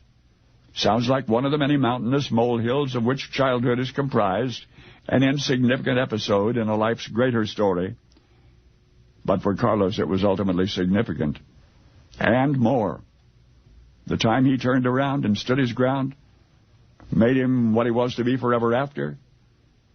You would never have heard of the little boy who let a big bully get the best of him were it not for the man he became. World middleweight karate champion from 1968 to 1974, and the star of movie box office knockouts like A Force of One, and The Delta Force, and A Code of Silence. But now and hereafter, whenever you hear his name, I hope you will picture a scared little boy. A scared boy trying to outrun a bully, and a concerned stranger who put an end to the running of Carlos Ray Norris, TV's Walker, Texas Ranger, Chuck Norris. And now you know the rest of the story. Now, the rest of the story. Lieutenant Theodore Bacon was as good as the British Royal Navy gets. A fine sea soldier. It's interesting to discover where a fighting man lives and what he cherishes, because among the things that a naval officer predictably treasures in time of war, family and home and country, Lieutenant Bacon treasured a wristwatch. A gold Bulova automatic wristwatch. He'd bought it in the Azores for $55 on his way to Singapore. Anyway, it's 1941, and Ted's vessel, HMS Repulse, is docking at Gibraltar. Teddy is on the ship throwing a line to shore, and I say throwing the line. Along with the line flies Teddy's wristwatch, off his wrist and into Gibraltar Harbor. But his comrades know what that watch means to Lieutenant Bacon, and they gather around him, clapping him on the shoulder. "Sorry, old man." Then somebody says, "Hey, get the divers." The Navy divers aboard ship? What a wonderful idea. And within minutes, the two divers were standing on deck, following the sight line of Teddy's pointing finger. "Right down there, chaps." So, in they go. Now, Gibraltar Harbor is no bathtub, remember. It's docking warships in there. It's deep and murky, and the divers are down there for what seems a very long time. But then one head pops up and the second breaks the surface. "Sorry, Lieutenant. But please," Teddy is telling them, "just one more try. It would mean a lot to him." So back down they go. Well, you know, fighting for your homeland far from your homeland can leave a soldier lonely and scared, and Teddy Bacon was both sometimes. But some war stories have happy endings. You see, Teddy got back home in one piece one day, and peacetime brought with it a long, happy marriage, and 4 children, and a snug house in Tarvin, Cheshire. And though Teddy is a widower now, one old friend remains by his side. All these years later, that gold Bulova automatic wristwatch that he had bought for $55 a wartime, a lifetime ago. But back when Teddy lost it, back in 1941, those divers did not find it. They went back down a second time, but Teddy's watch had vanished in the gloom.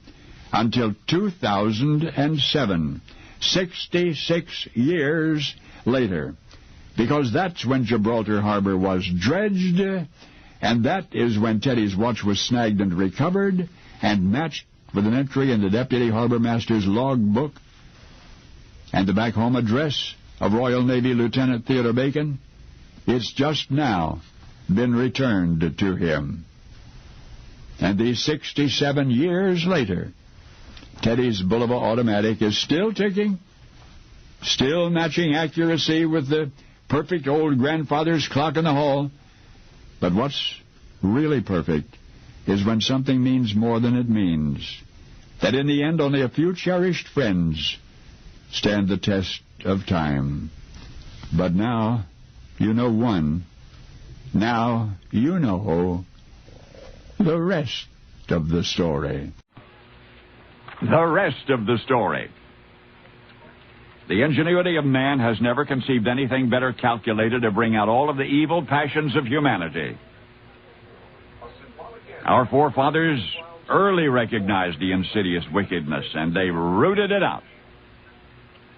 Those lines were written in the publication Living Age 2 years before the turn of the century about something so unsavory that it was perceived as threatening the very fabric of society. And the name of the nefarious, potentially lascivious practice was pell-mell. And this is the rest of the story. The French started it, of course, spelled it a little differently, but the same idea. That was in the 14th century. 300 years later, this plague ups the British Isles. In the spring of 1661, diarist Samuel Pepys was strolling St. James Park, was peering through bushes, when he caught the Duke of York shamelessly engaged in pell-mell. Pepys had never seen anything like it in his life, and perhaps never wanted to see anything like it again. Other vices took the place of pell-mell during the 1700s, but then in the early 1850s, the dreadful thing was reintroduced to England, and this time in an even more potentially devastating form. Once more, the French were blamed for this crime against humanity, but it was too late for casting blame now. The damage had been done. Pell-mell continued to sweep Britain through the 1860s and 70s. About this time, an author named Mayne Reid wrote a treatise and commentary on the controversial subject. The best thing he could say about it was that pell-mell was better than war. And he admonished his readers regarding the kind of women one was likely to become involved with as a result. And then the disease reached across the Atlantic to embrace the United States. Manhattan high society was first to be charmed by this imported decadence. Couples would get together and have dinner and do it afterward. The rest of the nation, titillated, followed. And as the new century approached, pell-mell got completely out of hand. It became associated with every imaginable evil. For virtually wherever it was also drinking and gambling and sexual immorality and the works. Through the efforts of one crusader, a reverend named Skinner, pell-mell was at last banned in Boston. Elsewhere, clergy and laity conspired to undermine it, and they eventually succeeded. Reading the newspaper accounts of those days about the immoral practice that threatened to wreck civilization, one realizes that a lifetime ago was a very long time indeed. For that which was said to have evoked all of our evil passions, that insidious wickedness we inherited from the French, was originally called pell-mell. You call it croquet. Only now you know the rest of the story. That was part 13 of 14 of Paul Harvey's commentaries called The Rest of the Story. Airchecks is a 3-hour podcast uploaded every Saturday and is broadcasted on the K-Tai radio network every Sunday. See you at the same time and same channel.